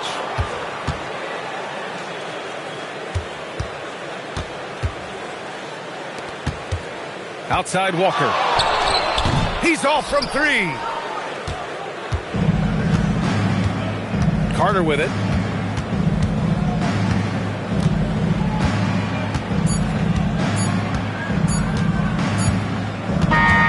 So we see Boston get the win here. Exceptional effort on the road. They were ready and they were focused. Focused indeed. I mean, it takes a strong mental approach to block out the distractions. These guys stepped up 100%. Let's send it courtside and check in with Allie LaForce. Allie, what do you have? Kevin, that was a gritty road win. How do you evaluate your performance? It's a tough place to play. You know, you hear the crowd. It was loud as soon as we stepped on the floor. So, you know, we just tried to play our brand of basketball and just keep growing. The crowd had nothing on you, though. Congrats on the win. All right, Allie, good stuff there. Thanks for that. And that about wraps it up. For Allie LaForce, Clark Kellogg, and Grant Hill, this is Brian Anderson thanking you for watching the NBA presented by 2K Sports. See you next time.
Welcome, everybody. Thanks for joining us for NBA action on 2K Sports. And as the NBA season rolls on, GA, what's one of the biggest challenges this time of the schedule? I'd say maintaining your level. It's so hard to be consistent throughout the season, and it's really about the mental side of the game. It's so tough to stay locked in. Here's the starting group for Houston. Kempa's out there with Artest. And it's Mutombo. Then it's George Hill. Pass to Yao. Golden State moving it around. Just 2 to shoot. Pierce. Rebounded by Kemp. Here's Houston now. Traps in the tray. And he likes to get in a rhythm early. Nice triple. And so it's Pierce with it. He brings it up for the Golden State Warriors. It's a three-point game. Takes the 3. Doesn't go for him. About a minute played so far here in the first. Pass to Hill.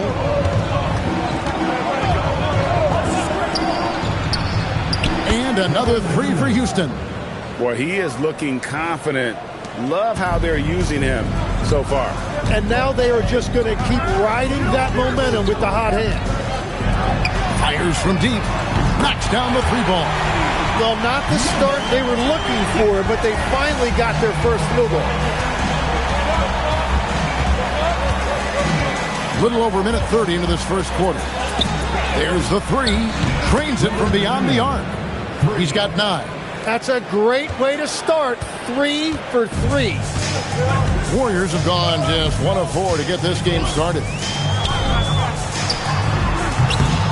They get it back. Yao. That one goes. Count it. And his size is unreal. Ming with the easy board and bucket. Here's Hill to the left wing. Pass to Artest from downtown. Now Ming pulls it in. The Warriors have gone 2 of 6 from the field. Picked by Yao. Launches a 3. It's rebounded by Houston. Well, it isn't for a lack of effort when it comes to getting up to three-pointers, but not much to show for it. He's going to lose the green light here very early in this game if this keeps up. And on an open look like that, he's very gifted at making the weak coverage pay. Williams, a screen on Artest. Puts up a 3. Bangs home the trifecta. Well, that's a tough matchup because he's skilled and relentless. Houston's gone 3 of 5 from three-point land so far in the ballgame. Jacks up a 3. A second chance effort. Yao with the block. At 7'6", Yao is a huge shot blocking threat. Got to be careful shooting when he's roaming nearby. From the arc, drills the three-pointer. You can't just stop when there's a pick set up. Got to fight over it as a defender. Well, you just have to communicate those switches. If you don't, it's on you. Out to the right wing. The Rockets again can't hit. Here's the Warriors with the ball. They're on an 11-3 run right now. Now here's Pierce. Still without a basket. Rebounded by Kemp. No doubt it's been a bit of a struggle for him here in this quarter in terms of scoring. Here's the 3. Another field goal for him. 4 for 6 shooting tonight. And obviously his momentum from the last game has carried over here tonight. When someone is rolling like this, just keep feeding him. That's just great coaching. Trying to come right back with the 3 of his own, but it's no good. And so it's Hill with it. He brings it up for Houston. And the big fella, Alexar, showing promise. Greg especially at the defensive end of the floor. Yeah, I mean, great mobility for a 7-footer. That's invaluable for a big man in today's game. And has the makings of a modern offensive game as well. And so Steve Kerr decides to call a timeout. Coach needs a moment to talk things over. And this is the first season matchup for them against this Rockets team. And going back to last year, this series was an even split. And the Rockets making a change here. Williams passes to Melton.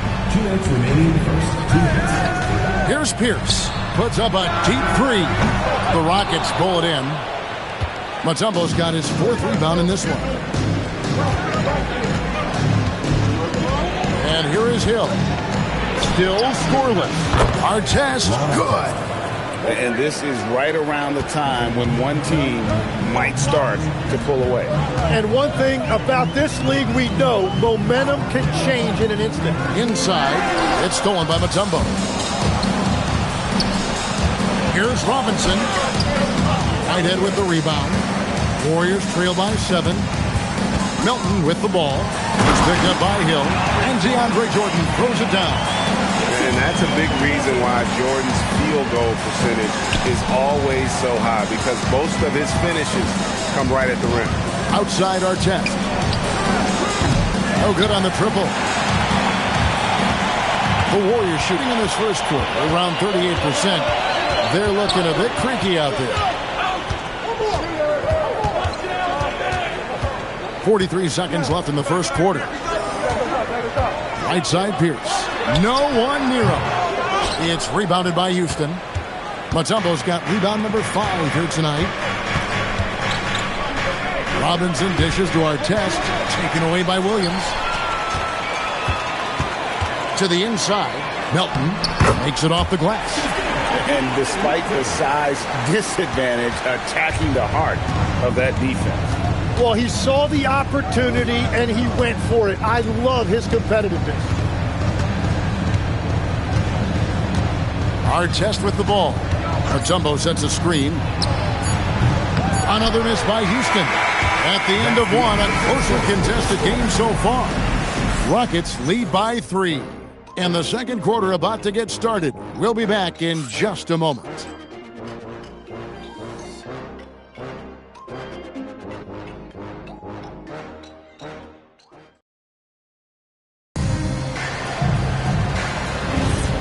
And if you're just tuning in, it's been a pretty even game through the first quarter. And a look at how the offensive approach has been going here so far for Houston. Well, they haven't wasted any time getting into a groove from deep, putting up and hitting a healthy amount of three-pointers thus far. Another highlight for them has been their early ball movement, making quick, decisive passes to set up guys for great looks. So on the floor for Houston, we've got Rogers. Anderson is out there with Ellis. Then there's Wagner. And it's Kemp in at the power forward. On the wing, Ellis. Wagner as screen on Hawkins. And a wide open look here for Ellis. Trying to answer back, but that three is off the mark. Rogers against Odom. That doesn't go in. Had a chance, though, to take the lead. Now here's Ellis. T right on him. And it's Kemp with the jam. Oh, beautiful setup there. One thing you can say about Kemp, no pass is too high for him to go get. Houston in the lead. Ellis kicks to Kemp. It's going to be out of bounds. The Rockets will retain possession. Houston ball. With this break in the action, here's a look at the teams that have blocked the most shots in the NBA this last month. Number 5, the Warriors. I mean, I love the interior defense both these teams have been playing. I mean, the shot blocking numbers are off the charts. Kevin Huerter, he's checked in for Golden State. Houston with a big group substitution here. Tumbo, he's checked in for Mo Wagner. Artest comes in for Rogers. Hayes, he's checked in for Ellis. And it's Hill in for Anderson. Hill passes to Artest. Second quarter, we're a little over a minute and a half in. Good, the assist goes to Hill. Artest's got 6 points. I love the unselfishness, and you know coaches do as well. His willingness to share the ball elevates this offense. Melton, the bounce pass. Here's Yao. Fires for 3. Odom, no good. Houston leading by 5. Here's Hayes. It's rebounded by Huerter. And that was almost a block. Still did enough to alter the shot. He didn't quite get a hand on it, but he did enough to affect the miss. Yao. Over Kemp. And that one's good. Yao's got his second basket of the night. The Rockets have gone 2 of 5 from the field here in the second quarter, shooting 40%. Now Artest fires the 3, and then Kemp slams it in.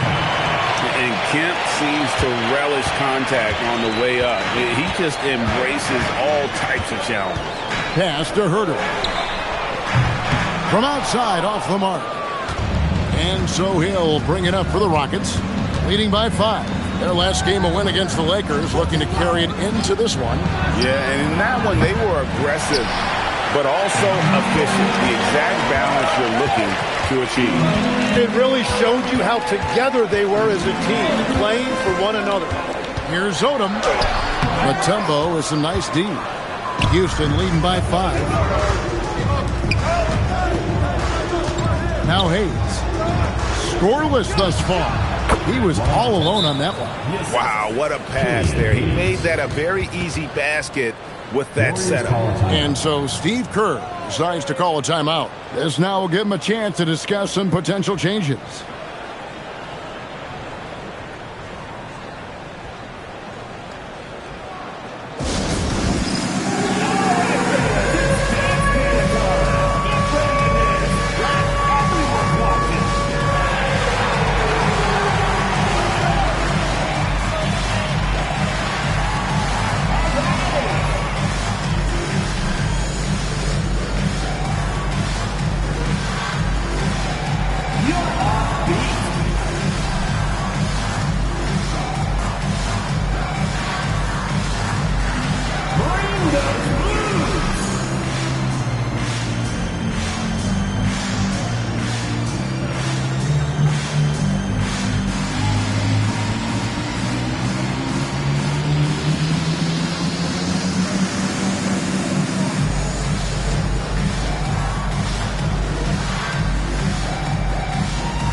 things are changing for modern NBA big men. Well, there is no doubt when I played, every team had 4 or 5 legitimate post players, and the ball went in to the low post regularly throughout the game. I think now the difference is you have to have versatility in your game. Teams are looking for bigs that can shoot it, handle it, and facilitate. Valuable pieces for sure. Yao with a screen on Hill. It's good, only a few seconds into the shot clock. He's got 11. And so here is Houston. It's a 5-point game.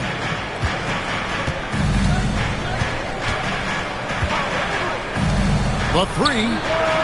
Good for another bucket. He's made half a dozen now, 6 for 8 on the night. Bottom line, you need shooters on your team who can space the floor. Yeah, that's how you create that spacing, and that will open up a lot of options offensively. The tray. Mutombo grabs the board. Mutombo's got his 7th rebound of the game with that last one.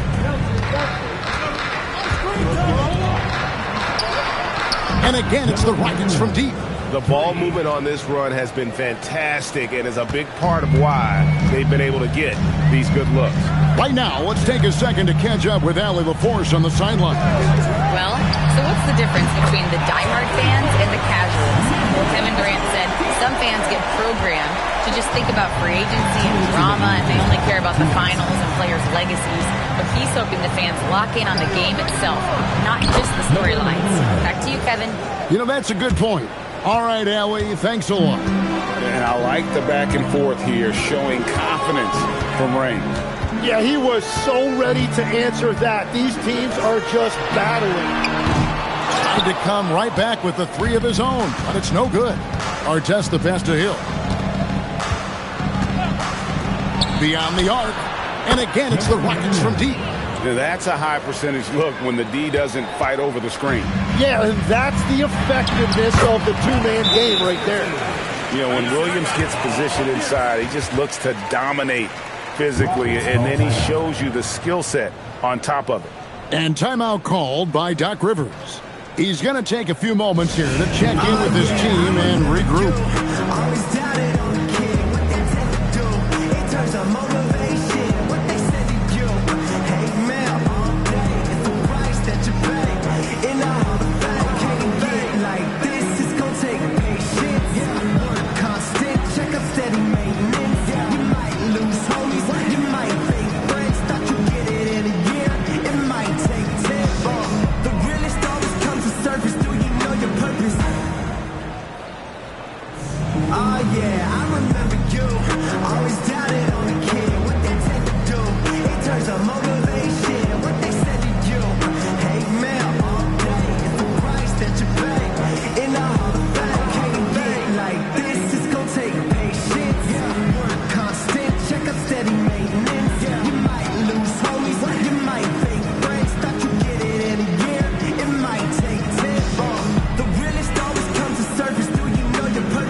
Checked in, and the Rockets making a change here as well.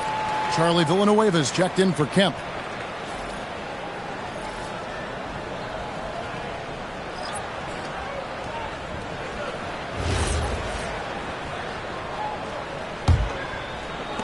Rockets leading by 12. To the paint, here's Mutombo. Good, and it's Hill picking up the assist.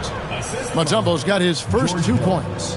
And this team encourages Mutombo to take those shots, knowing how efficient he can be inside. From outside the arc, Rockets with the rebound.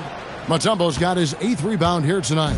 And that's the battle they haven't been winning today. Their work on the glass has been porous, and that's got to change. And again for 3. Buries his 10th triple of the game. Unbelievable. Warriors shooting 39% from the floor, not their best.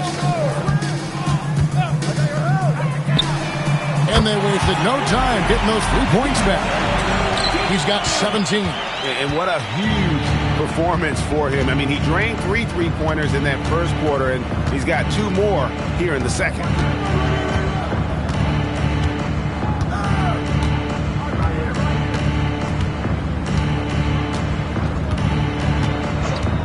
from deep. And again, it's the Rockets from deep. Another good play. This is how they built the lead, calling on the right guys at the right time. Well, they are making something very difficult look simple right now. And so it's Houston, out in front by 17 points at the end of the quarter. They've been playing some ferocious defense. And we'll be back with you shortly.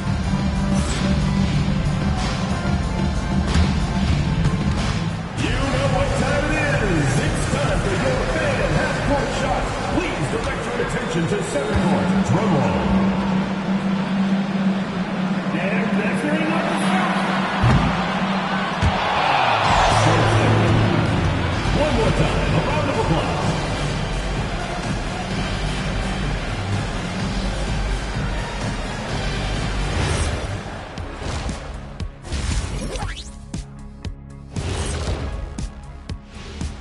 Hey there, everybody. Shaq says hi. Kenny says hi, too. Yes, we are in the midst of the NBA season and a perfect time to see how things are coming together in the West. Taking a look here at the Rockets, I have them as a top team before the season, and now I'm picking them to make the finals. Tell me I'm wrong, Kenny. You can't, because I'm right. 2 + 2 is 5. And as much as it pains me, I have to agree with Big Fella. And switching gears now to that first half, what a difficult start for the Warriors. Where's the perimeter D? I see no sense of urgency, and those boys are getting scorched. Big fella, you might be able to guard the perimeter better right now. Whoa, whoa, whoa. Let's take a step back.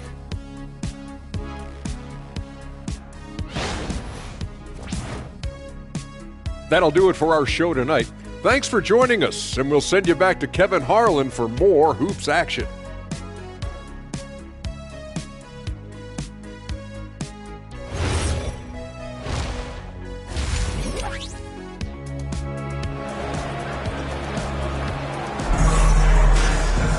And after a very lopsided first half, we'll see if things play out a little more evenly here in the second.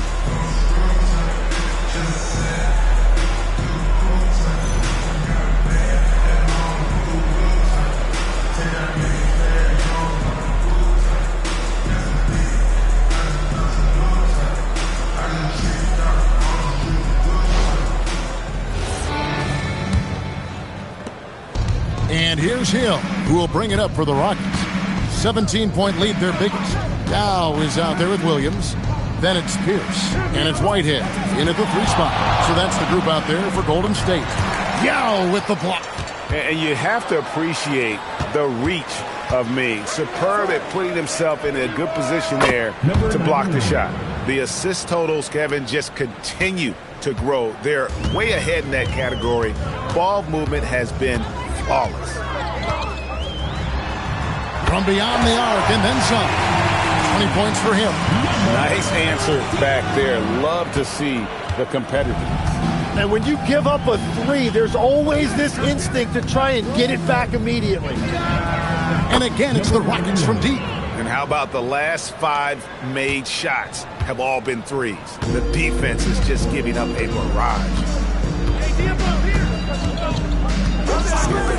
Fires the 3, and the Warriors another 3.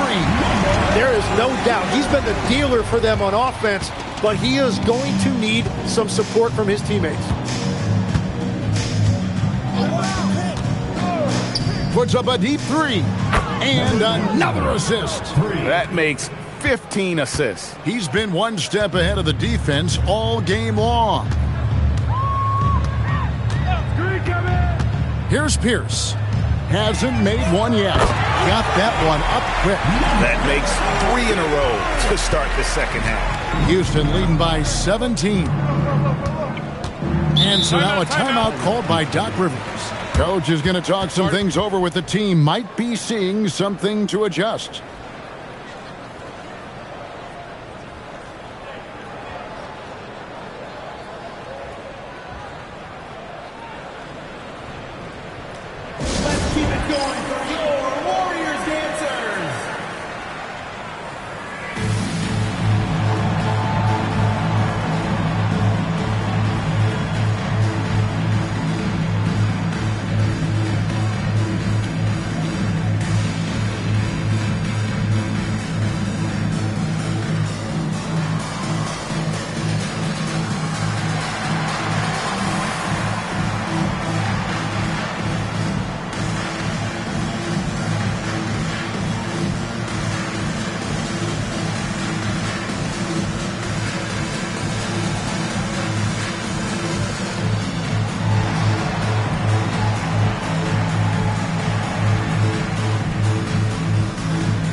Let's pause to take a look at the teams that really made their opposing teams earn their points a season ago.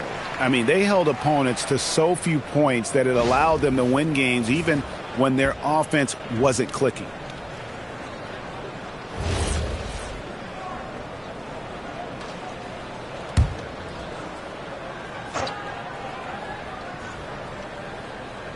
And we're just about 2 minutes into the second half now. For three, Hill. And the rebound goes to the Warriors. Yow's got rebound number 8 now on the night. For three, Pierce. Rockets with the rebound. They led the game at 1 point by 20. Well, it's still a good start to the half. They had to miss sometime. Camp with a screen for Hill. The Rockets again can't hit. Warriors trail by 17. Here's Whitehead. And it's sent back by Kemp. Takes a three. Doesn't go that time. Houston's gone 3 of 5 with the long ball since entering the second half. Outside our test. And again, another assist. Another possession, another assist. You know, Greg, he's sharing the ball well, hitting his guys in their spots. Fires away from outside. And again, no good by Golden State. Let's go to the sideline and see what Allie LaForce has dug up for us. Allie, take it away. Hey guys, technology is key for NBA growth. Commissioner Silver said we can now see where we lose viewers, for example, stoppages for replays. One way around that is creating technology that can instantaneously make objective calls like out of bounds, and in doing so, create a better pace to the game. Guys, back to you. All right, Allie, thank you for the report. And so Steve Kerr decides to call a timeout. He made the decision to huddle up with his guys and talk about strategy.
As a former point guard in this league, give us your top floor generals of all time. The guys that could direct the floor and could control a game.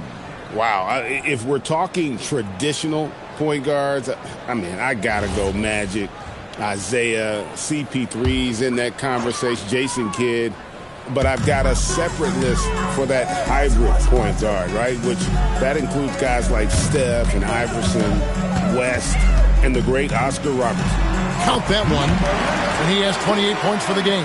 And he's clearly led the way offensively. The question is, can they ride him and get back into it?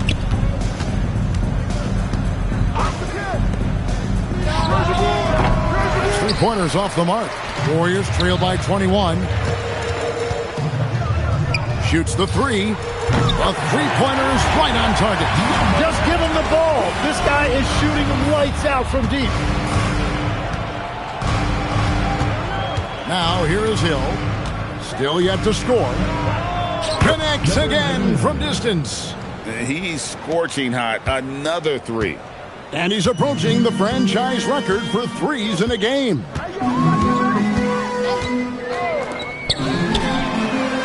And he can't answer back. The three-pointer offline.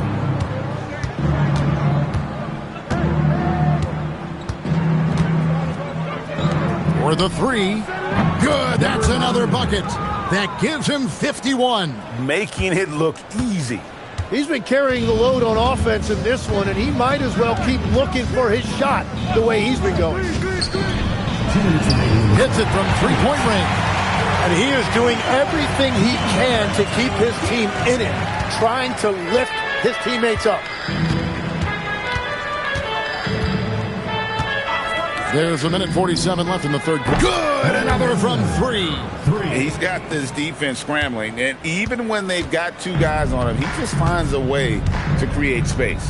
And he's making some team history. He just tied the franchise record for three-pointers in a single game.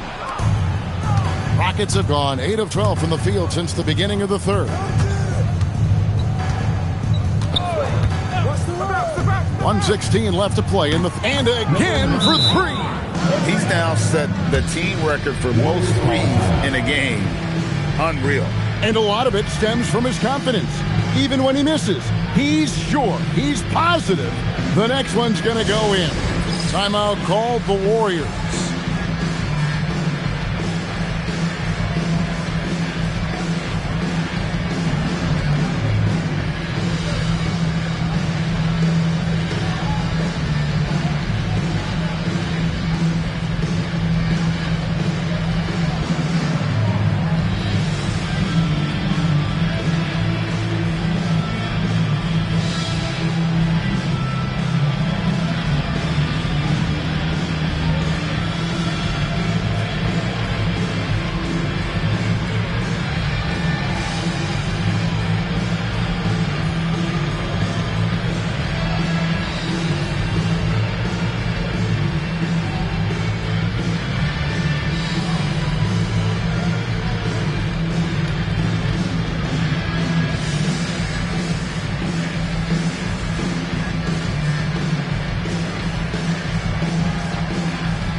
These players have excelled at setting up their teammates this month. The 2K leaderboard shows us the recent assist leaders. Number 1, George Hill.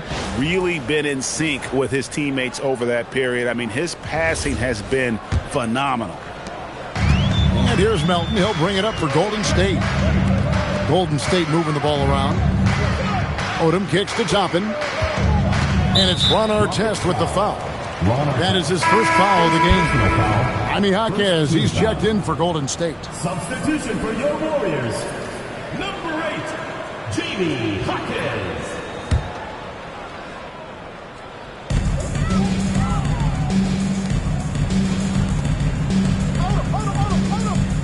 On the wing, Melton. He's guarded by Hill. And the Warriors miss again. The edge on the glass is the difference. It's allowed them to build this lead. Excellent on both ends of that play. Yeah, the steal was sharp, but the slam topped it off. What a great sequence. You gotta love the effort. That's big time. The tray. And yep, another basket. Just a magnificent showing for him tonight offensively. Buckets coming in rapid succession. And get this, guys. He's now tied for the third most 60-point games in league history. He's whistled for the 5-second back-to-the-basket violation. Substitution on the court.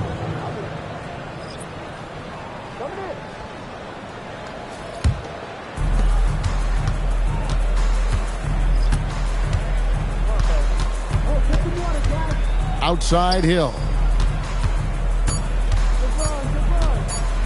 Puts up a three, and the last second attempt doesn't fall. And so it's Houston in complete command. Their lead at 28 points going into the break. The scoring has been tremendous, and they are shooting lights out with very high accuracy. We'll take a quick break and then back to the action here.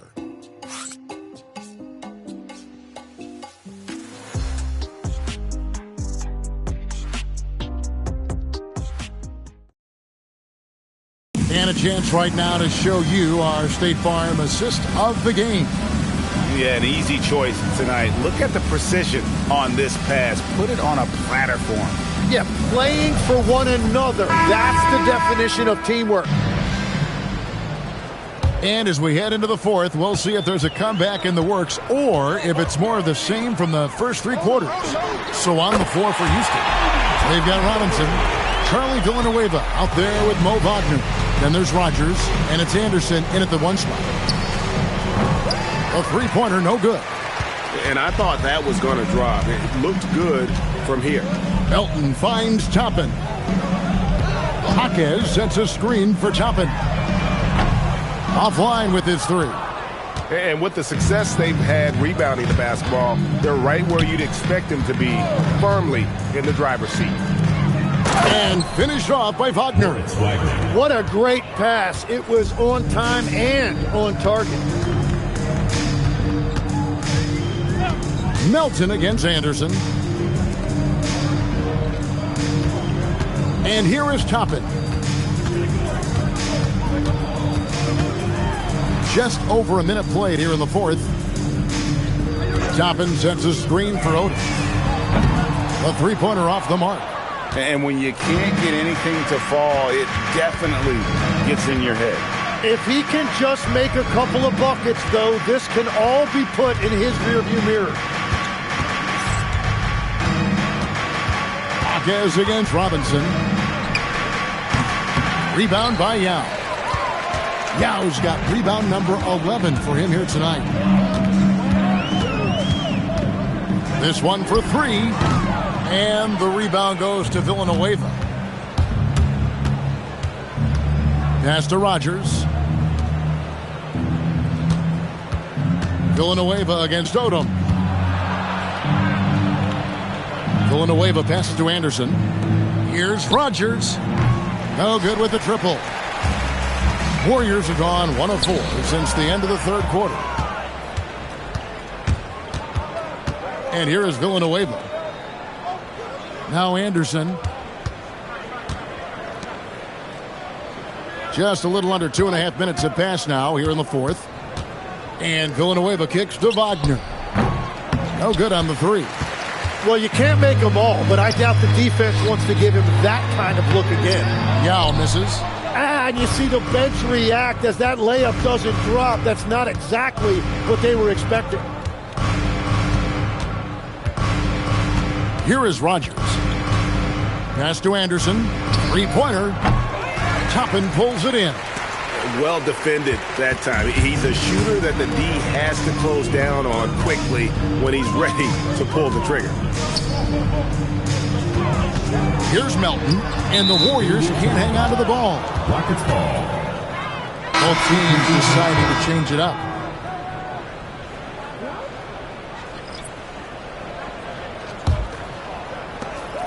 And it's Anderson with the ball for the Rockets. They've played a great 4th quarter defensively, allowing only 3 points. Rogers, a screen on Melton. The kick out to Barnes. We've played just over 3.5 minutes now in the 4th quarter. Rogers can't make the basket. Golden State's gotten just 1 of 4 3-pointers to go down for them here in the 4th. Trying to end the drought. Barnes grabs the miss. The Rockets shooting has been terrific. 54% on the game. Ellis surveying the...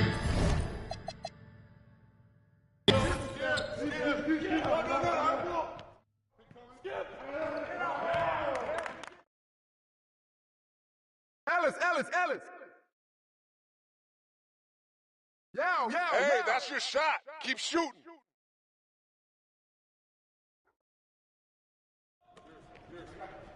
Hey, Monte. Check you, Anthony.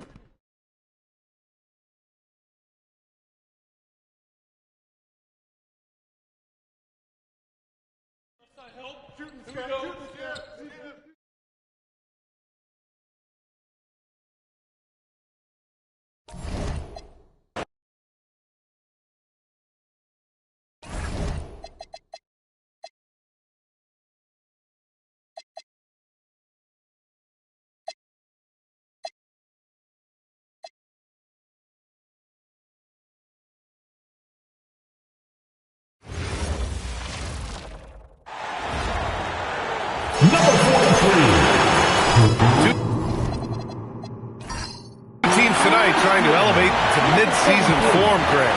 and really start to push to control each game. And that gets more and more difficult as fatigue mounts. The travel miles climb and games just tighten up. But you know, BA, you just got to push through all of that and keep playing your best ball. So let's take a look at the starters for Toronto. Brandon Pajimski out there with Fears. Then it's Mikal Bridges, and it's Mozgov in at the 5. Knocks it down from distance. The first of many tonight. Both teams have legit offensive talent. And that's the story of the league right now. Most any team can beat any other team on any given night. For 3, Bridges. Rebound Miami. This game against Toronto is the first time they've met this year. Yeah, we saw how combative yet enjoyable last season's series was. 2 very excellent teams going at it. Both these teams are beneficiaries of tremendous coaching. Both have high hopes for the season. I expect to see a chess match tonight. It's picked off. Here's Shepard. Pass to Bailey. From the arc. Sinks the tray. Wow, their opponent is doing a tremendous job spacing the floor. And here's Bridges. Almost 2 minutes into the first here. To end the run, Mozgov. Can't throw down the putback. Miami's gone 3 of 4 on threes here in this first quarter. Pass to Shepard from downtown. And again, Miami with a triple. Wow. Some strong perimeter shooting here in the first quarter. Timeout called by Darko Rajakovic. He's going to take a minute to regroup with his players. You know what time it is, these fans. Make some noise for your Heat Breaker Dance Crew.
For Toronto, they've gone 0 for 3 from the floor to begin this one.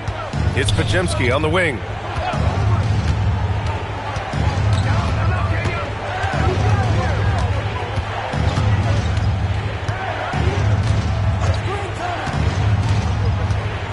To the paint. The steal. To the inside. Here's Edwards. And Fears pulls it down. Oh, he missed the chippy. What are the odds? That's so frustrating. Outside Pajimski. Going inside. Here's Martin to stop the drought. And it's good on the lay-in. Finally, a make for this team. Hopefully it gives them a little confidence. It's usually interesting. After a bit of a struggle, does the first bucket get you into a little rhythm now? Pass to Fears. Oh, good D by Edwards. Oh, that's a chippy. Point-blank range. He'd like that one back. And here's Shepard for 3. Good. The assist goes to Edwards. Shepard's got 6. Well, Shepard can really spin it from distance, and he doesn't need a lot of room to launch it. Now Bridges. And first quarter. We're about 3.5 minutes in. And he was camped in the lane there. He gets a 3-second call. And to encourage more mid-range and post play, some have suggested moving the three-point line outward. I do not like this idea, BA. You can't move the corner any further back. How many sideline violations do we already have? Let the game play as is. Ford's checked in for Shepard. And here's Bailey for three. He's looking good. 2 buckets and 3 attempts. A dozen consecutive points off of threes. This defense looks rattled. Pass to Fears.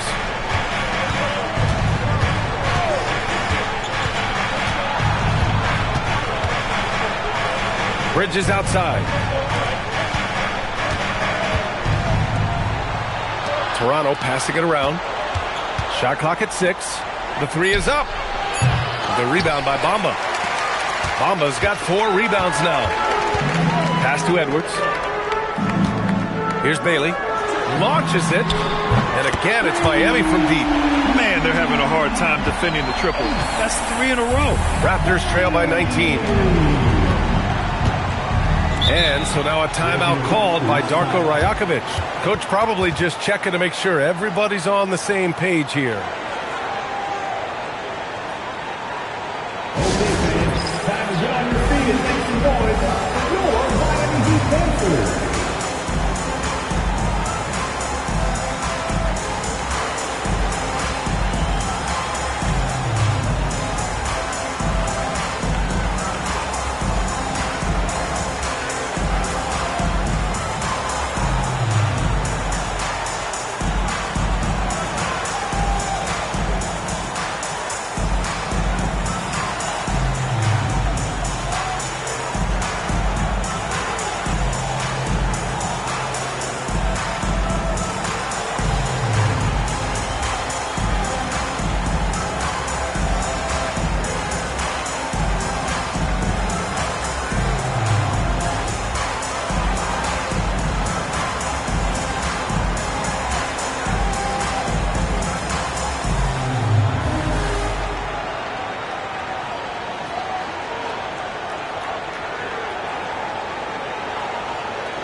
Williams is checked in for Miami.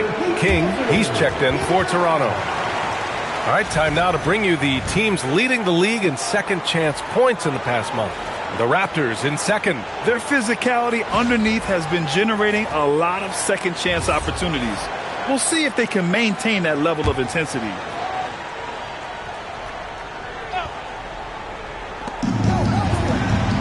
Pass to Fears.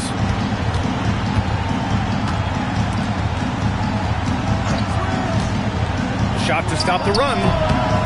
Takes a big high bounce and goes in. Defensively, you can't afford to get stuck on the pick. You know exactly what that takes. It takes energy, it takes activity, it takes intensity. And from the sideline, let's catch up with Allie. Thanks, guys. Raptors head coach Darko Rajakovic wants his team to be very competitive on the defensive end. He said, quote, covering for each other, protecting the paint, taking away corner threes, and making a team effort. Everybody's got to chip in. Brian? All for one. Allie, thanks for the report. Sinks it from distance. He's got 5. And that's what they want to do. Get him open looks early. Here's Ford. Hasn't gotten one to fall yet. A minute 22 left now in the first quarter. Here's Edwards. And it's Bamba finishing strong. Well, excellent pursuit of the basketball by Mo Bamba. Love his effort there. And stolen by Williams. Pass to Ford. Here's Edwards from deep. Drains the triple. Edwards has gotten a second bucket on the night. And taking a quick look here at the hustle stats for the Heat. Well, the effort they've shown on defense has been infectious. Everyone on this team continuing to jump at opportunities to come away with steals. Yeah, they've also been alert and active on the defensive end, creating turnovers and turning those into points on the offensive end. Knocks down the triple. Edwards has got 9. You can't help but look toward their defense. They're totally lost.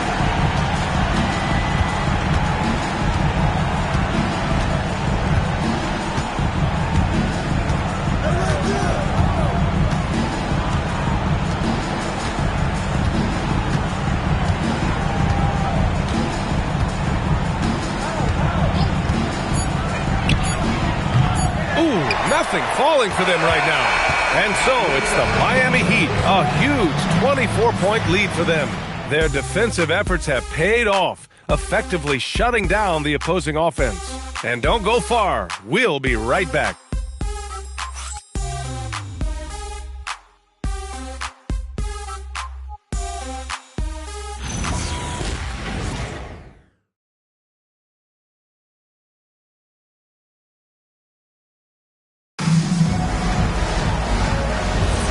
And if you're just tuning in, we've got a wide margin on the scoreboard, but plenty of time left for a comeback. And quite a position here for the Heat to be in. What do you guys think? Well, they clearly came into this game focused on sharing the ball. When you keep everyone involved at the offensive end, it keeps everyone engaged in other areas as well. So the Raptors 5 right now. We've got Donovan Clingan, and it's Martin in at the power forward. A nice shot by Ivy. Making plays at both ends of the floor, and it shows up in the box score. Well, what I love is the energy they're bringing right now. They're ignoring the scoreboard and playing hard. Well, listen, I like the bucket, but defensively, you've got to be better. Pass to Bailey. Jacks up a three, and he finishes. That makes him 4 out of 5. And for so many teams in the NBA, establishing the three-point shot is goal number 1 on offense. He's definitely doing his part tonight. No doubt it's a growing trend, Greg, and he is highly accurate tonight. You know, building up confidence as the game goes on. Hit one from behind the arc in the opening period, 2 here in the second. Jack passes to Bailey. The three-pointer off the mark. Toronto has gone 2 of 3 from beyond the arc so far in the second. To the left wing. Pass to Martin. Toronto passing it around. Now approaching 2 minutes of action here in the second. And it's good. Off the back rim and in. He's got 13. I love it. His love for the game couldn't be more obvious. It helps him make a positive impact out on the court. And it also keeps the bench fired up. And here's a timeout from Eric Spoelstra now. I think right now he might be looking at some adjustments. Let's go, fans. Give it up for your Heat High Squad. Your winner fans is your Heat High Squad. Let's go!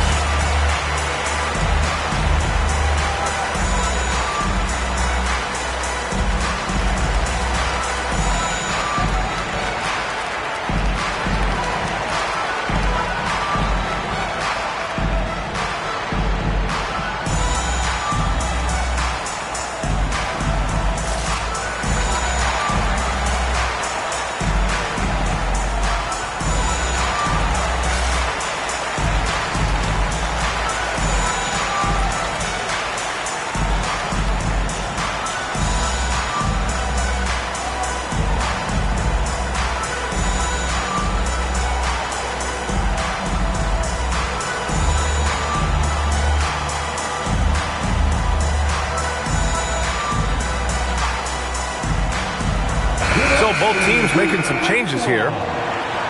And some of the best NBA defenders of late. The steals leaders among shooting guards the last month. The 4th spot held by Anthony Edwards. And, of course, Ace Bailey. The overall quickness of these guys is just flat out incredible. I mean, quick feet, quick hands. That's why they're effective perimeter defenders. Effective doesn't begin to describe this group. Their defensive skills are game-changing. And it isn't just the steals. It's the ability they have to get in their opponents' heads and force them into bad decisions.